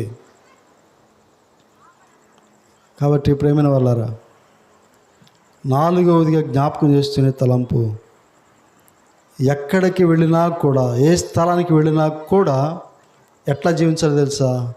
దేవుని యొక్క కార్యములు, దేవుని యొక్క ఉద్దేశాలు, దేవుని యొక్క సంకల్పాలు మనం నెరవేర్చాలి. ఏ స్థలానికన్నా వెళ్ళు, నువ్వే ఉద్యోగానికన్నా వెళ్ళు, చదువు నిమిత్తమే వెళ్ళు, వ్యాపారం నిమిత్తమే వెళ్ళు, ఏ దేశం వదిలిపెట్టైనా వెళ్ళు, ఏ ప్రాంతానికైనా వెళ్ళిపో. దేవుడు ఎక్కడుంటే అక్కడ నువ్వు ఉండు, నువ్వు ఎక్కడుంటే దేవుడు అక్కడ ఉంటాడు. అది దేవుని యొక్క మనస్సు ఏంటో గ్రహించు, దేవుని యొక్క తలంపులు ఏంటో గ్రహించు, దేవుని యొక్క ఉద్దేశం ఏంటో తెలుసుకో. నేను ఈరోజు ఈ స్థితికి వచ్చానంటే దేవుని ఉద్దేశం, నేను ఈరోజు ఈ ప్రాంతానికి వచ్చానంటే దేవుని యొక్క ఆలోచన. నేను ఈరోజు ఈ ప్రాంతంలో ఉన్నానంటే, ఈ స్థలంలో ఉన్నానంటే దేవుని యొక్క మాట, వాగ్దానాలు అవన్నీ మనం గ్రహించాలి, తెలుసుకోవాలి, ఎరగాలి. అర్థమైంది? అప్పుడే మన జీవితంలో దేవుడు మనకు తోడై ఉంటాడు. నువ్వు వెళ్ళే ప్రతి స్థలంలో దేవుడు నీ వెంట వస్తాడు. ఉత్తముడుగా ఉన్నాడు దావీదు. దేవుని మనసుని ఎరిగినవాడు దావీదు. దేవుని యొక్క ఉద్దేశాలు ఎరిగినవాడు, నా ఇష్టానుసారమైన మనుషుడు. దావీదు గురించి ఏం చెప్పినాడు దేవుడు అంటే, నా ఇష్టడైన మనుషుడు. దేవునికి ఇష్టంగా బ్రతుకు, దేవునికి ఇష్టంగా బ్రతుకు. నువ్వు వెళ్ళిన ప్రతి స్థలంలో దేవునికి ఇష్టడిగా బ్రతుకు, చాలు. దేవుడు నీతో ఉంటాడు, నీ పక్షంగా ఉంటాడు. ఇది 4వది. చివరి 5వది చెప్పి ముగిస్తాను. చూడండి, నిర్గమాకాండం 3వ అధ్యాయం. నిర్గమాకాండము 3వ అధ్యాయము 12వ వచనం. నిర్గమాకాండం 3వ అధ్యాయము 12వ వచనం. నిశ్చయముగా నేను నీకు తోడైయుండును. నేను నిన్ను పంపితుననుటకు ఇది నీకు సూచన. నీవు ఆ ప్రజలను ఐగుప్తులో నుండి తోడుకొని వచ్చిన తరువాత మీరు ఈ పర్వతం మీద దేవుని సేవించెదరనెను. చాలు. ఇక్కడ ఒక తలంపు, మోషే గురించి జ్ఞాపకం చేయబడుతున్న తలంపు ఇది. ఇక్కడ రాయబడుతున్న ఉద్దేశం ఏంటంటే, ఐగుప్తికి వెళ్ళవలసినటువంటి జీవితం. దేవుడు అంటున్నాడు మోషేతో, మోషే నువ్వు ఐగుప్తికి వెళ్ళాలయ్యా. ఎందుకు వెళ్ళాలో తెలుసా? నా ప్రజలు నువ్వు విడిపించాలి, నా ప్రజలను ఐగుప్తి నుంచి బయటికి తీసుకొని రావాలి. అందుకు నువ్వు ఐగుప్తికి వెళ్ళాల్సిందే. సరే, లోబడ్డాడు. మొత్తానికి ఐగుప్తికి ప్రయాణమై వెళుతూ వచ్చినాడు. ఇప్పుడు ఎందుకు ఐగుప్తి నుంచి రావాలా బయటికి దేవుని ప్రజలు? చెప్పండి. దేవుని ప్రజలు ఐగుప్తి నుంచి ఎందుకు బయటికి రావాలని దేవుడి ఉద్దేశం? దేవుణ్ణి సేవించాలి, దేవుని సేవించాలి. సేవించటం అంటే అనుసరించాలి, వెంబడించాలని అర్థం. ఒక మాట చెప్పాలంటే, వారు దేవునిని ఆరాధించే వారిగా ఉండాలి. అలాంటి జీవితం కలిగి ఉండాలి. అందుకే నువ్వు వెళ్ళు, ఐగుప్తికి వెళ్ళు, ఐగుప్తిలో ఉన్న ప్రజలను నువ్వు తీసుకొని రా బయటికి. మోషేతో దేవుడు చెప్తూ వచ్చాడు. మరొక మాట చదవమ్మా, 8వ అధ్యాయం 4వ అధ్యాయం 12వ వచనం. నిర్గమాకాండం 4వ అధ్యాయం 12వ వచనం. కాబట్టి వెళ్ళుము, నేను నీ నోటికి తోడైయుండి నీవు ఏమి పలకవలసినది నీకు బోధించదనని అతనితో చెప్పాను. చాలు. ఇక్కడేమో నీ నోటికి తోడై ఉంటాను అని చెప్పాడు. ఇందాక చదువుకున్న మాటలో ఎవరికి? నీకు తోడై ఉంటానని చెప్పాడు. ఇక్కడేమో నీ నోటికి తోడై ఉంటానని చెప్పాడు. అర్థమైంది? ఇప్పుడు నువ్వేం పలకాలో, ఏం మాట్లాడాలో, ఎట్లా మాట్లాడాలో, ఎవరితో, ఫరోతో ఎట్లా మాట్లాడాలో, సైన్యంతో ఎట్లా మాట్లాడాలో, ఇశ్రాయేలు ప్రజలతో ఎట్లా మాట్లాడాలో, ఎవరెవరితో ఎట్లా మాట్లాడాలో నీ నోటికి నేను తోడై ఉంటాను అని చెప్పాడు. దేవుడు చెప్పిన మాట ప్రకారంగా మోషే లోబడి ఐగుప్తు దేశానికి వెళ్ళినట్లుగా మనం చూస్తుంటున్నాం.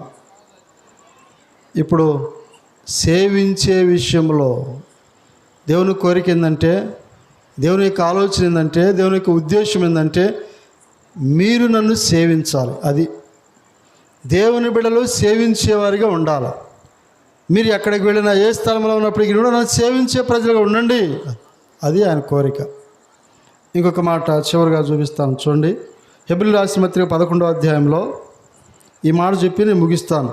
హెబ్రీయులకు రాసిన పత్రిక 11వ అధ్యాయం. హెబ్రీయులకు రాసిన పత్రిక 11వ అధ్యాయం 24వ వచనము 26వ వచనం. మోషే పెద్దవాడైనప్పుడు విశ్వాసమును బట్టి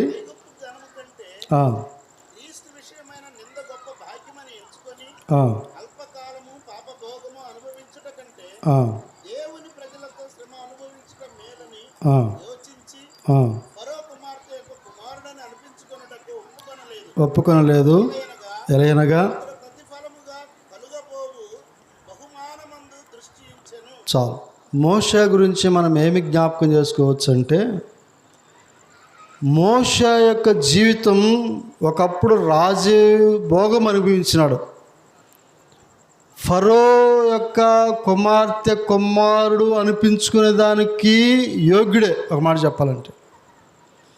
అలాంటి వాడు సైతం ఏ స్థితికి వచ్చాడంటే ఒక్క మాట ఆలోచించండి. ఇక్కడ ఏ మాట అంటే చివరిలో ఉంది చూడండి, 26వ వచనం చివరిలో ఉంది.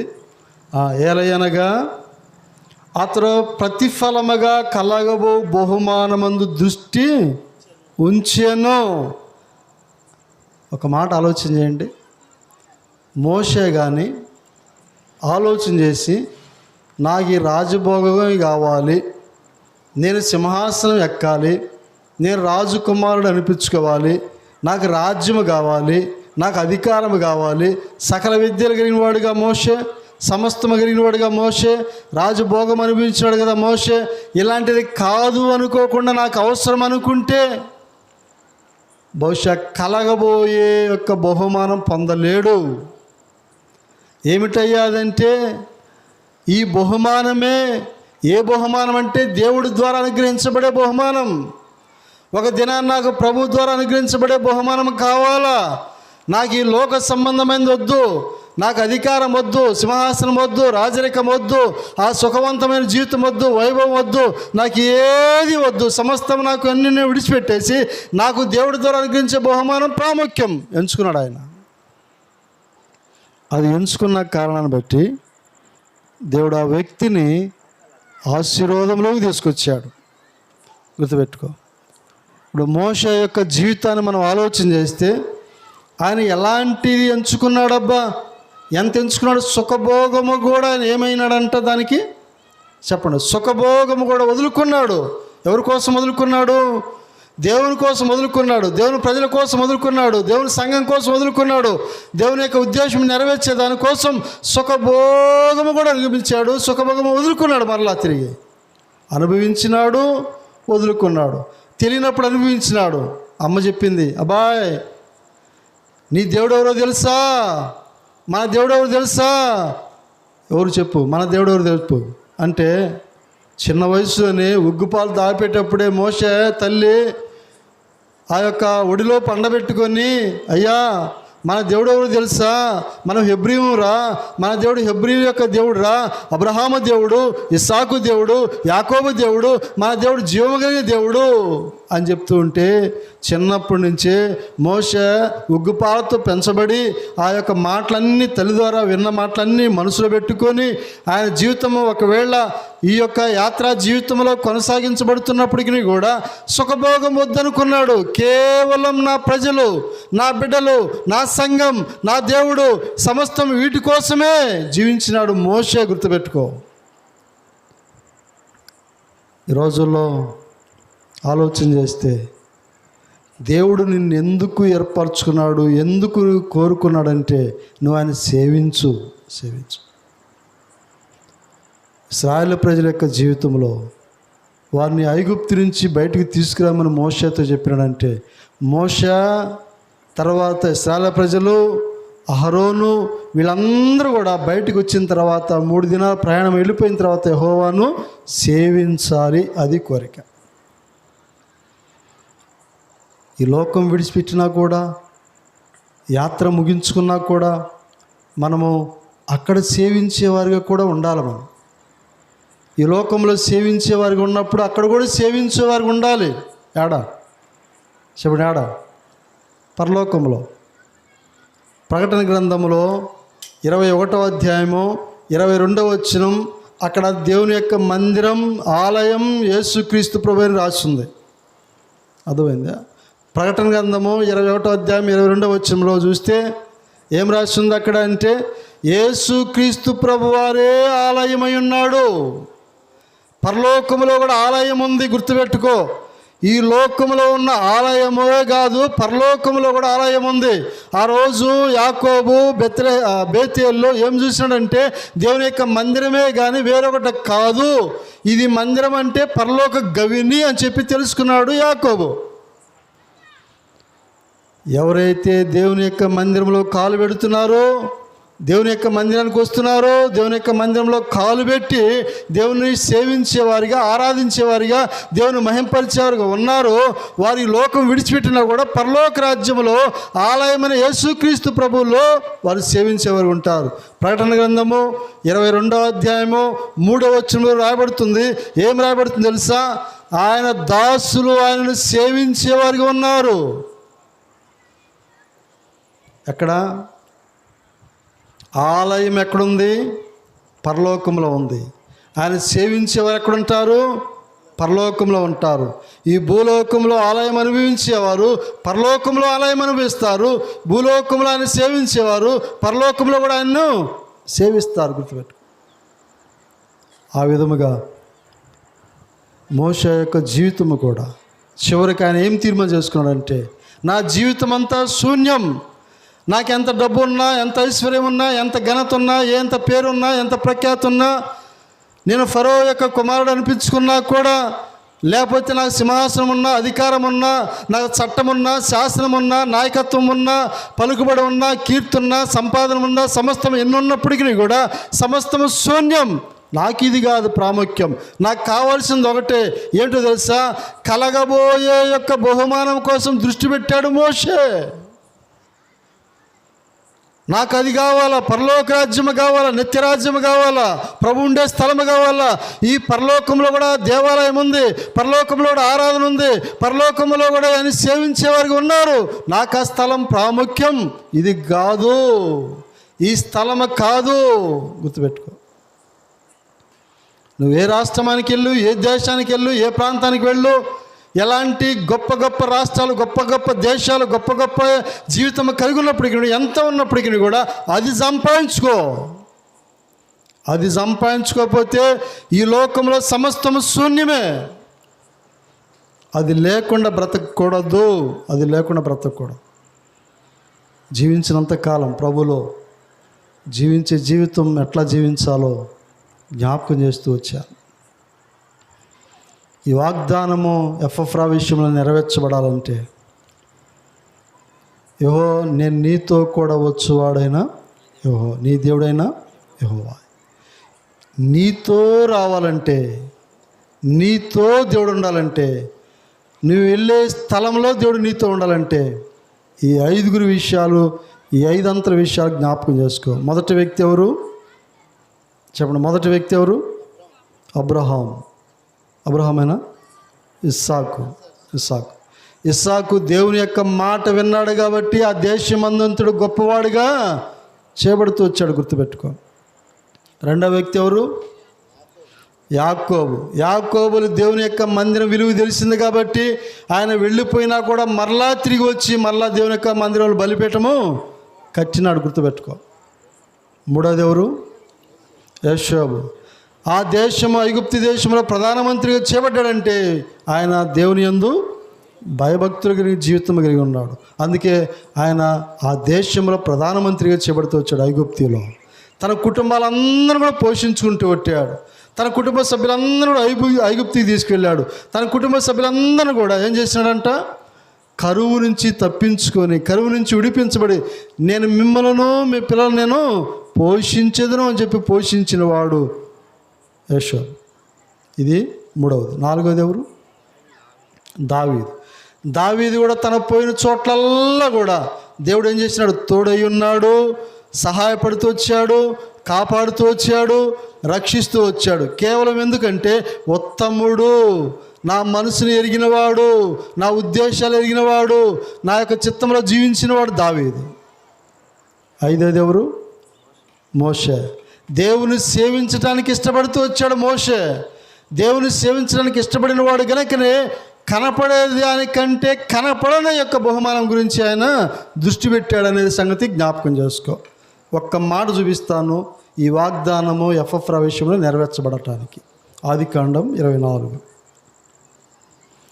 ఆదికాండము 24వ అధ్యాయము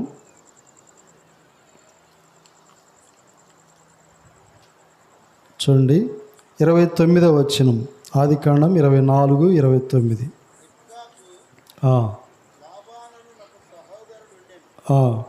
అప్పుడు లాబాను ఆ బావి దగ్గర వెలుపటనున్న ఆ మనిషిని యొద్దకు పరిగెత్తుకొని పోయెను. అతడు ఆ ముక్కు కమ్మిని తన సహోదరి చేతులనున్న ఆ కడియములను చూచి ఆ మనుషుడు నాతో మాట్లాడమని తన సహోదరి రిబ్కా చెప్పిన మాటలు విని ఆ మనిషిని యొద్దకు వచ్చెను. అతడు ఆ బావి యొద్ద ఆదికాండం 24వ అధ్యాయము 39వ వచనం, 39-40 వచనాలు, 39-40. అప్పుడు నేను నా యజమానునితో ఆ స్త్రీ నా వెంట రాదేమో అని అతడు ఎవరి సన్నిధిలో నేను జీవించుచున్నానో ఆ యెహోవా నీతో కూడా తన దూతను పంపి నీ ప్రయాణము సఫలము చేయును గనుక. చాలు. ఇప్పుడు చెప్పండి ఆ మాట. ఏమాట ఇదంటే, యెహోవా తన దూతను పంపించుట ద్వారా తన ప్రయాణం ఏమైందంట? సఫలమైపోయిందంట. ఇప్పుడు చెప్పండి, దేవుడు మనతో వస్తే మన ప్రయాణం ఎట్లుంటుంది? సఫలమైద్ది అనమాట. నువ్వు ఎక్కడికి వెళ్ళినా సరే, ఏ స్థానానికి వెళుతున్నా కానీ దేవుడు నీతో వస్తే, దేవుడు నీ వెంట వస్తే, నువ్వు కానీ దేవుడిని తీసుకెళ్ళగలిగితే నీ వెంట నీ ప్రయాణం సక్సెస్ అయింది, అది సఫలమైపోయిందంట. ఇక్కడ ఎలియాజరు చెప్తున్నాడు, నా యజమానుడైన అబ్రహాము యొక్క దేవుడు నా వెంట వచ్చాడు కనుక నా ప్రయాణం ఏమైంది? సఫలమైపోయింది. అట్లానే ఎఫ్ఎఫ్రా యొక్క ప్రయాణం కూడా దేవుడు ఏం చేయాలా? సఫలము చేయాలి. కాబట్టి ఆ విధముగా ఈ 5 విషయాలు జ్ఞాపకం చేసుకొని ఈ బిడ్డకు దేవుడు అలాగ తోడై ఉండాలి. ఆ వాగ్దానం ఈ బిడ్డకు నెరవేర్చబడాలి. దేవుడు ఆ విధంగా సహాయపడు గాక. ప్రార్థన చేసుకో.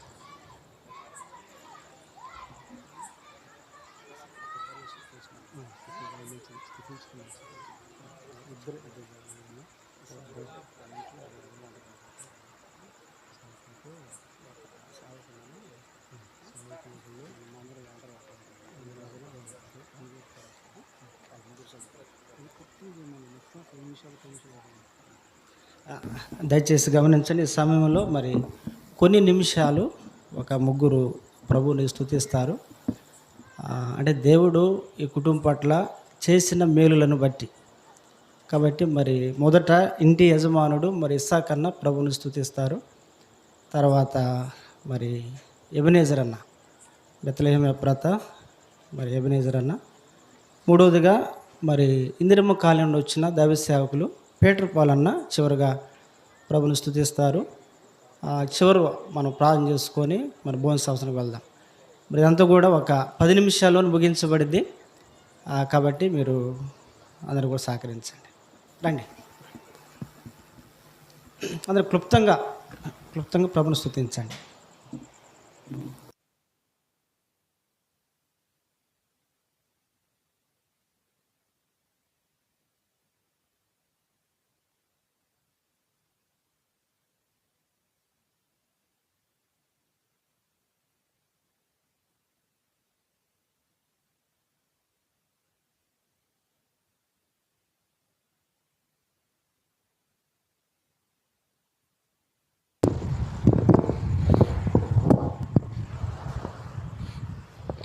పరిశుద్ధుడా, ప్రేమగల తండ్రి, దయగలిగిన మా ప్రభువా, నీ పాదములకు వందనాలు, స్తోత్రాలు చెల్లించుకుంటున్నాం.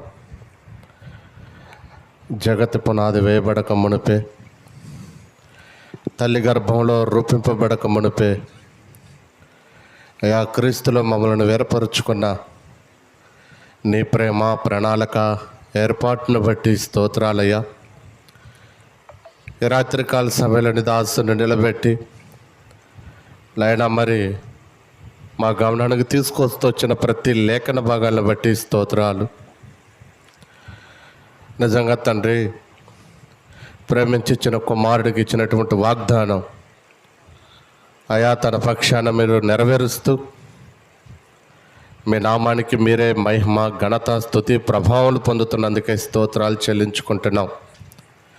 నీతో కూడా వచ్చేవాడు నీ దేవుడైన యెహోవాయే అని ప్రభా మీరు సెలవిస్తూ వచ్చిన మీ లేఖనాన్ని ప్రభా బిడపక్షాన అయా మీరు నెరవేరుస్తున్న మీ ప్రేమకై స్తోత్రాలు. అయా నీ లేఖనాల్లో ఉన్నటువంటి భక్తులైనటువంటి వారిని, అబ్రహాం, ఇస్సాకు, యాకోబులను, అయా దావీదును, మోషేను అయా మీరు జ్ఞాపకానికి తీసుకొస్తూ వచ్చారు. యోసేపుని అలాగనే ప్రభా తను వెళ్ళిన చోట్లల్లా తనకు తోడై ఉంటానని మీరు సెలవిస్తూ ఇచ్చిన వాగ్దానాలు తన పక్షాన్ని నెరవేరుస్తూ మీ నామానికి మహిమ తీసుకొచ్చుకోమని ప్రార్థిస్తున్నాం, ఆరాధిస్తున్నాం.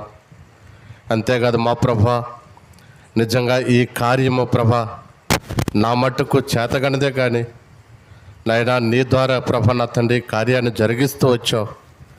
అందుని బట్టి కూడా నీకు వందనాలు స్తోత్రాలు ప్రభా.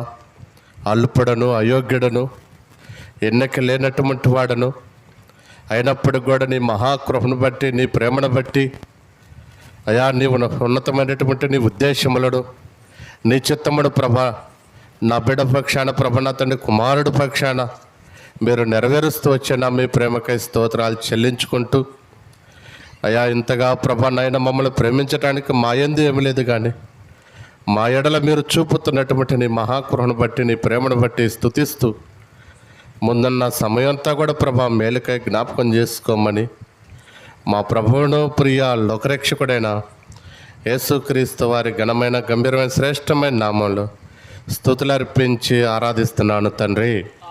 ఆమేన్.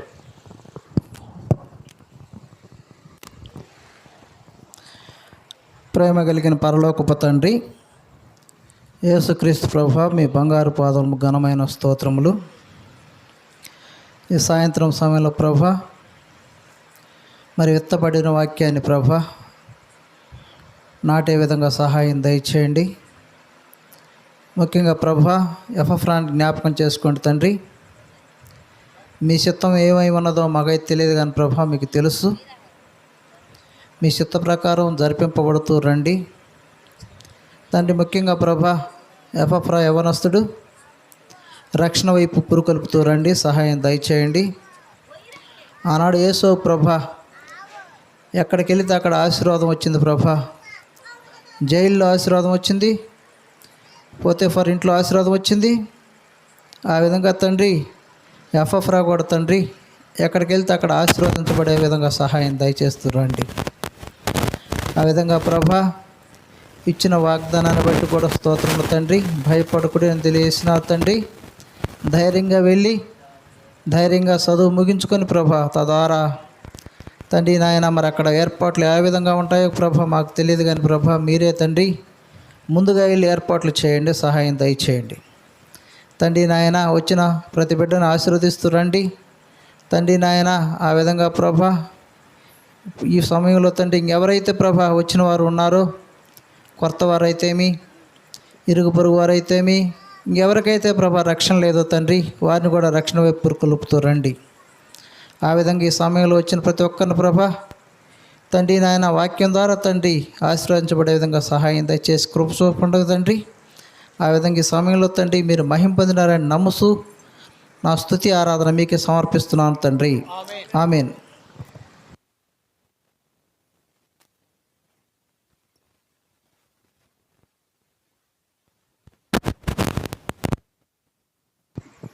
పరిశుద్ధమైన తండ్రి, ప్రేమ కలిగిన దేవ, జీవం కలిగిన యేసయ్య, నీ పాదాలకు వందనాలు, స్తోత్రాలు, కృతజ్ఞత స్తుతులు చెల్లించుకుంటున్నాం దేవ. మీ దాసుని బలపరిచి మాతో ఐదంతల నా తండ్రి నీ వాక్యం ద్వారా మాట్లాడుతూ వచ్చావు.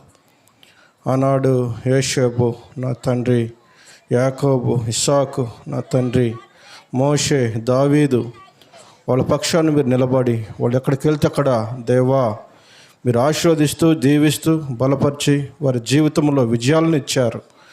మరి ఈనాడు నా తండ్రి మరి ఇస్సాకన్నా మరి అక్కగా వారికి ఇచ్చిన దేవా ఎఫ్రాతను బట్టి ఆరాధిస్తున్నాను. బిడ్డ చిన్ననాటి నుంచి నా తండ్రి ఎఫ్రాతాలో బాల్యం నుంచే నీ సన్నిధిలో పెరుగుతూ వచ్చాడు. నా తండ్రి మరి కుటుంబాన్ని అన్ని జనుల నుంచి మీరు ఏర్పరచుకుంటూ వచ్చావు. కుటుంబానికి ఇచ్చిన రక్షణ బట్టి స్తోత్రాలు. నా తండ్రి ఇన్నంత కాలము వారి కుటుంబాన్ని వెంటాడి అనేకమైన పరిస్థితులు అయ్యా కంగారు పరిస్థితులు తేడా పడ్డప్పటికి నా తండ్రి కుటుంబాన్ని వెంటాడి రక్షించి క్షేమాన్ని ఇచ్చి ఎంత విధిగా ఆశీర్వదించిన నీ ప్రేమను బట్టి స్తుతిస్తున్నాం. మరి నాడు మరి ఎఫ్రాతా నా తండ్రి యవ్వన వయసులోకి వచ్చి నడిపించి ఈనాడు లండన్ నా తండ్రి వెళతానికి బిడ్డకిచ్చిన కృపను బట్టి స్తోత్రాలు. నా దేవా మరి బిడ్డలో నేను వెళ్తుండగా తన మీద దృష్టి ఉంచండి, నీ ఆలోచన చెప్పి పరిశుద్ధాత్మ దేవ సమస్తము బోధించి బిడ్డ మీద నీ కృప నుంచి అక్కడ అన్ని విషయాల్లో ఎలా మీరు తోడై ఉన్నారో ఈ 500 భక్తులకి బిడ్డకు కూడా తోడే ఉంటారని స్తుతిస్తున్నాం.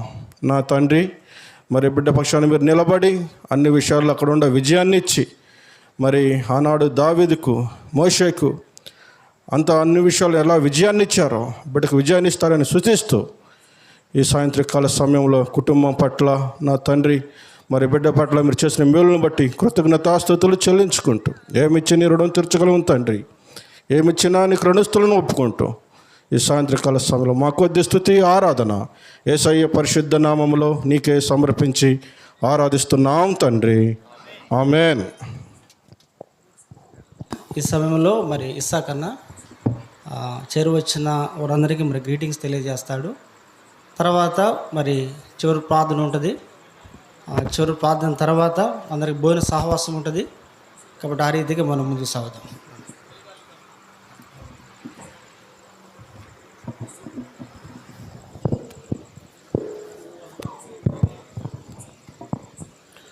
మన ప్రభువును ప్రియ లోకరక్షకుడైన యేసుక్రీస్తు వారి యొక్క నామములో మీ అందరికీ కూడా శుభాభివందనములు తెలియజేస్తున్నాము. ముఖ్యంగా మరి బెత్తల ఎఫ్రాతా నుంచి వచ్చినటువంటి దేవుని సేవకులు కానీ మరి సంఘం కానీ మరి ఎంతో కాలం బట్టి ఎఫ్రా విషయంలో మీరు అందరూ కూడా ప్రార్థన చేశారని నమ్ముతున్నాం. ఎందుకంటే ఈ కార్యము మాకైతే చేత కాదు, కానీ దేవుడు తప్పకుండా చేస్తాడు అన్నటువంటి ఆశ ఉంది. ఆశ కలిగినటువంటి ప్రాణాన్ని ప్రభు తృప్తిపరుస్తూ వచ్చాడు. ఎందుకంటే అసలు ఆ దేశానికి వెళ్తాడు అన్నటువంటి ఆ మాట ఎఫ్రా నాతోటి నేను వెళ్ళాలి అని అన్నాడు. ఆ రోజు నేను అన్న ప్రభు చిత్తం అయితే పంపిస్తాడు, ప్రభు చిత్తం కాకపోతే దాని విషయంలో కూడా దుఃఖించొద్దు నాన్న, ప్రార్థన చేసుకో, తర్వాత కుటుంబంగా ప్రార్థన చేద్దాం, తర్వాత దేవుని సేవకుల ద్వారా కూడా ప్రార్థన అడుగుదాం. ప్రార్థన సహాయమే మనకు ప్రభు సహాయం చేయాలా. ఎందుకంటే మాది చాలా చిన్న వృత్తి, ఏది చేతి పని అయినప్పటికి కూడా కొంతమంది సహోదరులు కూడా నీ వల్ల కాదు సాకు అని అంటే నిజమేనన్నా, ఆ మాట మాత్రం చాలా కరెక్ట్గా చెప్పావు. కానీ నేను నమ్ముకున్నటువంటి నా దేవుడు గనక పంపించదలుచుకుంటే ఎవరు చెప్పినా అది ఆగదు, ప్రభు సహాయం చేస్తే మాత్రం తప్పకుండా వెళ్తాడు అని నేను చెప్తా వచ్చా. ప్రతిసారి కూడా ఎఫ్రా విషయంలో మేము ప్రార్థన చేసి దేవుని వాక్యం చదివినప్పుడు, లేదంటే సహోదరుల ద్వారా వాట్సాప్లో వచ్చినటువంటి వాక్యాన్ని చదివినప్పుడు ప్రభు మాకు ఎంతో ఆదరణ ఇచ్చేవాడు. ప్రభు నేను తప్పకుండా మీతో ఉన్నాను అన్నటువంటి నిశ్చయిత, అలాంటి కృపతో మమ్మల్ని నడిపించాడని ఆ నిశ్చయిత ఇచ్చాడు. అందుకని దేవుడు పోయిన సంవత్సరమే వెళ్ళాల్సింది ఎఫ్రా, కానీ ఎన్నో పరిస్థితులు, చివరికి ఒకసారి నిరుత్సాహం, ఒకవేళ మేము భ్రమపడుతున్నామా అని అనిపించింది.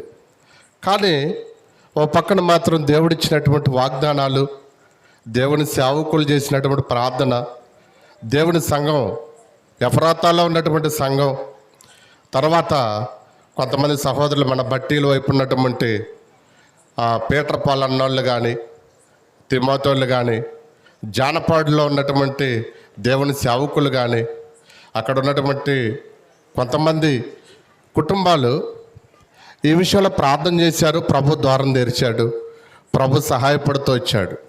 అందుకని దానికి దేవుడిచ్చినటువంటి కృతజ్ఞతగా రేపు 9వ తారీఖు నైట్ 11:30కు మరి ఎఫ్రా వెళ్ళటానికి ప్రభు సహాయం చేశాడు, ద్వారాలు తెరిచాడు. అందుకని చేరి వచ్చినటువంటి మా ప్రియులందరూ మరి మీ అందరికి కూడా నా హృదయపూర్వకమైనటువంటి వందనాలు తెలియజేస్తున్నా. అంతేకాదు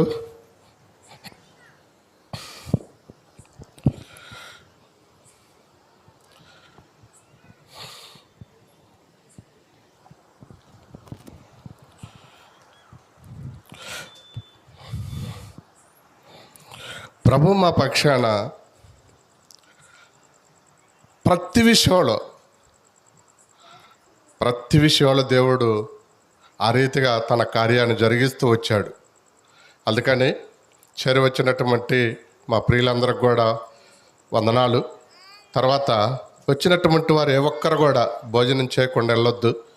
కొంచెం లేట్ అయినా సరే అందరూ సమృద్ధిగా భోజనం చేసి వెళ్ళాలని ప్రభు పేరట మీకు మనవి చేస్తున్నాం.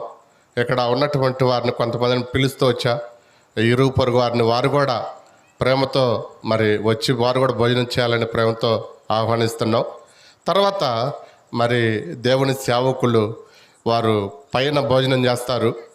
ఆ తర్వాత ఇక్కడ ఉన్నటువంటి బ్రదర్సు సిస్టర్సు మరి బప్పీ సిస్టం అలాగనే అందరూ మరి సమృద్ధిగా భోజనం చేసి వెళ్ళాలని ప్రభు పేరట మనం చేస్తున్నాం.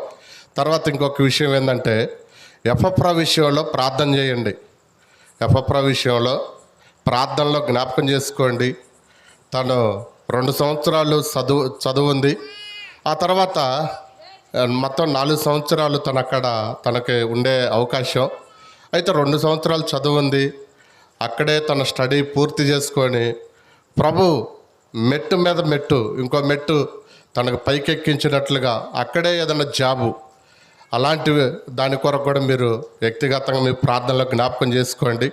ఆ తర్వాత ఎఫ్ఎఫ్రాకి సంపూర్ణంగా రక్షించబడి తను మారు మనసు పొంది బాప్టిజంలో సాక్ష్యం ఇవ్వటానికి తను అలాగా సిద్ధపడటానికి తన కొరకు ప్రార్థన చేయండి. ఎందుకంటే చిన్నతనం నుంచి ఇందాక పీటర్ పాలన్న ఆరాధనలు చెప్తూ వచ్చాడు. చిన్నతనం నుంచి అపరాధాలు నిజంగానే పెరుగుతూ వచ్చాడు. ప్రతి పనిలో ఉంటాడు, మందిరం పనిలో. కానీ బాప్టిజం అంటే తను కొంచెం ఆగుతూ వచ్చాడు. అయితే దాని కొరకు మీరు అందరూ ప్రార్థన చేయండి. తను సంపూర్ణంగా ప్రభువులో ఎదగాలని ఆశ. తర్వాత నా కుటుంబం కొరకు నా తండ్రి గారు అనారోగ్యంతో ఉన్నాడు, తనకు కూడా మంచి ఆరోగ్యం కొరకు అబ్రహాం గారు తర్వాత తన కొరకు కూడా ప్రార్థన చేయండి. తర్వాత మరి అదేవిధంగా ప్రేమించి ఇచ్చినటువంటి కుమార్తె ఎస్తేరు, తన భర్త అల్లావుద్దీను, తన కొరకు కూడా ప్రార్థన చేయండి. తన భర్త రక్షించబడాల. తర్వాత మా రక్త సంబంధులు, మా బంధువులు, తర్వాత మా మేనల్లుడు పెద్దోడు వాళ్ళందరూ కూడా రక్షించబడాలన్న ఆశ. వారందరి కొరకు కూడా మీరు ప్రార్థనలో జ్ఞాపకం చేసుకోండి. ఆ రీతిగా ప్రభు మనకి సహాయం చేయనుగాక. మీరందరూ కూడా భోజనం చేసి మరి ఎఫ్ఎఫ్రా విషయంలో జ్ఞాపకం చేసుకొని ప్రార్థన చేయమని ప్రేమపూర్వకంగా నేను ఈ విషయం మనవి చేస్తున్నా. మరి ఆ రీతిగా ప్రభు మనల్ని నడిపించునుగాక. రండి, తిమోతున్నారండి. మన చివరి ప్రార్థనతో కూడికని మనం ముగించుకుంటాము. రండి, లెనిన్ నగర్ నుండి వచ్చిన దైవ సేవకులు తిమోతి అన్న ప్రార్థన చేస్తాం.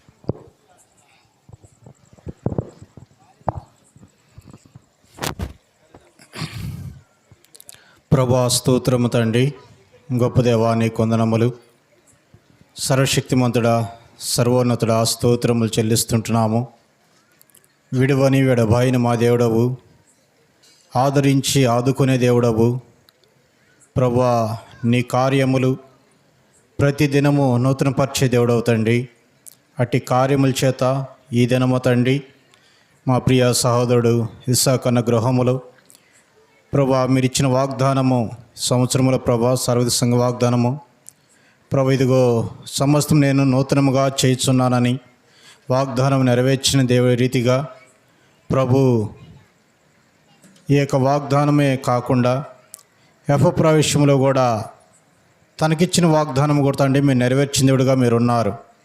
దీన్ని బట్టి ప్రభా మీరు ఉన్నారని, మీరు రక్షించే దేవుడని, తోడై ఉండే దేవుడు అని, ఇచ్చిన వాగ్దానము మర్చిపోక నెరవేర్చే దేవుడు అని మీ దాసుడిని ప్రభు నిలబెట్టి వాడుకుంటూ కూడా వచ్చావు. మా ప్రభా నీతో కూడా వచ్చేవాడు నీ దేవుడని యెహోవా అని వాగ్దాన ప్రకారము మీరు మాతో రావాలి అని అంటే, ప్రభా మీరు మాతో నడవాలి అని అంటే, ప్రభా మీరు మాకు తోడుగా ఉండాలి అంటే, ప్రభా మీరు ఇచ్చినట్టు వాగ్దానం 5 అనుభవములతో ప్రభా నీ మాట వినాలి అని, నీ సన్నిధిని విడిచిపెట్టకూడదని, నీకు భయపడాలని, నీ ఉద్దేశం నెరవేర్చాలని, నీ సన్నిధిలో నిలిచి ఉండాలని ప్రభా మీ దాసం బలపరిచి వాడుకుంటూ వచ్చినారు. విన్న వారి హృదయములు అద్భుతమైన మీ కార్యములు జరిగించము. వచ్చిన వారు ఎవరు కూడా తండ్రి ఖాళీ హృదయాలతో వెళ్ళక ప్రభా నీ మాట వినేవారుగా సిద్ధపరచు. ప్రభా నీ సన్నిధికి ప్రభా వచ్చేవారుగా సిద్ధపరచము. అంతేకాదు తండ్రి ఎఫ్ఎఫ్రా విషయంలో కూడా కాబట్టి ఏ స్థలంలో ఉన్నప్పటికీ ఏ ప్రాంతంలో ఉన్నప్పటికీ, ఏ దేశంలో ఉన్నప్పటికీ ప్రభా, నిన్ను విడవక విడబాయక ఆ బిడ్డ నిన్ను అంటుకొని ప్రభా, ఇదిగో దేవుడు నాకు ఇచ్చిన వాగ్దానము నెరవేర్చడని వాగ్దానం చేతబట్టి ప్రతి చోట నీకు సాక్షిగా ఉండినట్లు కృప దయచేయము. అటు దీవులతో నింపవలసిందిగా ప్రార్థిస్తున్నాము. దేవాన్ని కృపాక్షేమమును బిడ్డకు అనుగ్రహించి ప్రభా, తగిన సమయంలో ప్రభా బిడ్డ రక్షణలోనికి రాగలిగినట్లు కృప దయచేయము. మీరే రక్షించుకోవాల్సిందిగా వేడుకుంటున్నాను. తండ్రి, మీ కార్యములు జరిగించము. ఈ రీతిగా అభిప్రాయాలు మీ దాసు రాజును కూడా బలపరిచి మీరు వాడుకుంటే విధానాన్ని బట్టి స్తోత్రములు. బాధ్యగల సహోదరు విశ్వాసులు కుటుంబాలను బట్టి నీ కొందనాములు చెల్లిస్తుంటున్నాం. ఈ రీతి తండ్రి, జానపడి నుంచి ప్రభావ మీ దాసును బలపరిచి ప్రభావ మీరు వాడుకుంటున్న విధానాన్ని బట్టి స్తోత్రములు. అక్క బిడ్డల కుటుంబం క్షేమం దాయిచ్చేము. బాధ్యత గల సహోదరుల కుటుంబాలకు క్షేమం దాయిచ్చేము. ప్రభావ నిన్ను మయపరుస్తూ ఉంటున్నాం. ప్రభా ఇసాకన్నా మరి హక్క ప్రేమించిన బిడ్డలిద్దరిని కూడా దీవించము. ప్రభా నా బిడ్డ కొరకు ప్రార్థిస్తున్నాం. బిడ్డను బలపరచు. ఇచ్చినటువంటి 2 కుమార్తెలను కూడా దీవించండి ప్రభా. దైవ జ్ఞానంతో బిడ్డల్ని పెంచండి. తన భర్తను కూడా రక్షించండి. మరి అక్క కొరకు ప్రార్థిస్తున్నాను. అక్కను కూడా బలపరచము ప్రభా. అబ్రహాంకుల కొరకు ప్రార్థిస్తున్నాం ప్రభా. కొంత అనారోగ్యంతో ఉన్నాడు, మీరు ముట్టండి, స్వస్థత ఇచ్చేము. నీకును ఇంటికి నీకు క్షేమం కలుగును గాక. వాగ్దానం నెరవేర్చవలసిందిగా వేడుకుంటున్నాం. మీ చిత్తత మళ్ళా సేవల బిడ్డల్ని ప్రభా మీరు బలపరిచి వాడుకోవాల్సిందిగా వేడుకుంటున్నాను. దేవాదేవుడి ప్రార్థన ఆలకించినందుకు స్తోత్రములు. ముందున్న సమయమును సహవాసమును దేవుని కరంగా ఉంచవలసిందిగా వేడుకుంటూ మా ప్రభువులోకి రక్షకుడును యేసు ప్రభు నామములో ప్రార్థించి వేడుకొనుచున్నాము తండ్రి. ఆమెన్.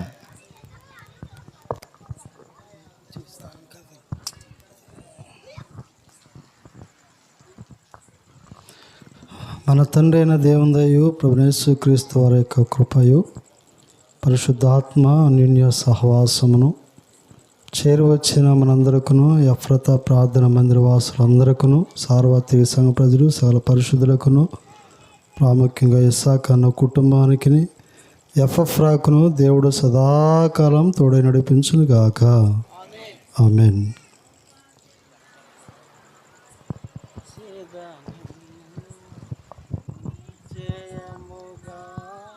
ఆశీర్వాదింతున్ గొప్ప జనముగా చేసేదా నిన్ను నిశ్చయముగా ఆశీర్వాదింతున్ నీలోను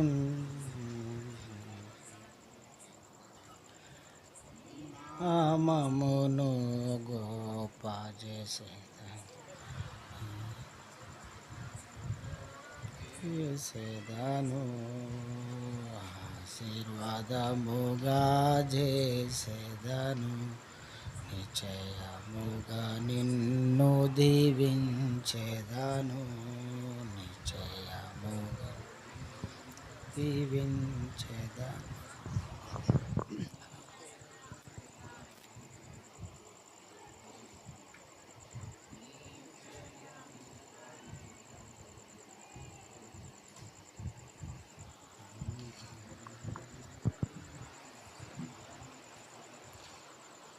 అందరికీ ప్రైజ్ దిలా. ఈ సమయంలో మరి అందరికీ భోజనాలు ఏర్పాటు చేయబడ్డాయి. దయచేసి అందరు భోజనం చేసుకోండి. దైవ సేవకులు సేవకురాండ్రు మరి పైన మీరు అక్కడికి వెళ్తే మీకు భోజనం సిద్ధపరుస్తారు. తిరిగి మరి కుటుంబం కొరకు కూడా మీరు ప్రార్థన చేయండి. అందరికీ ప్రైజ్ దిలా.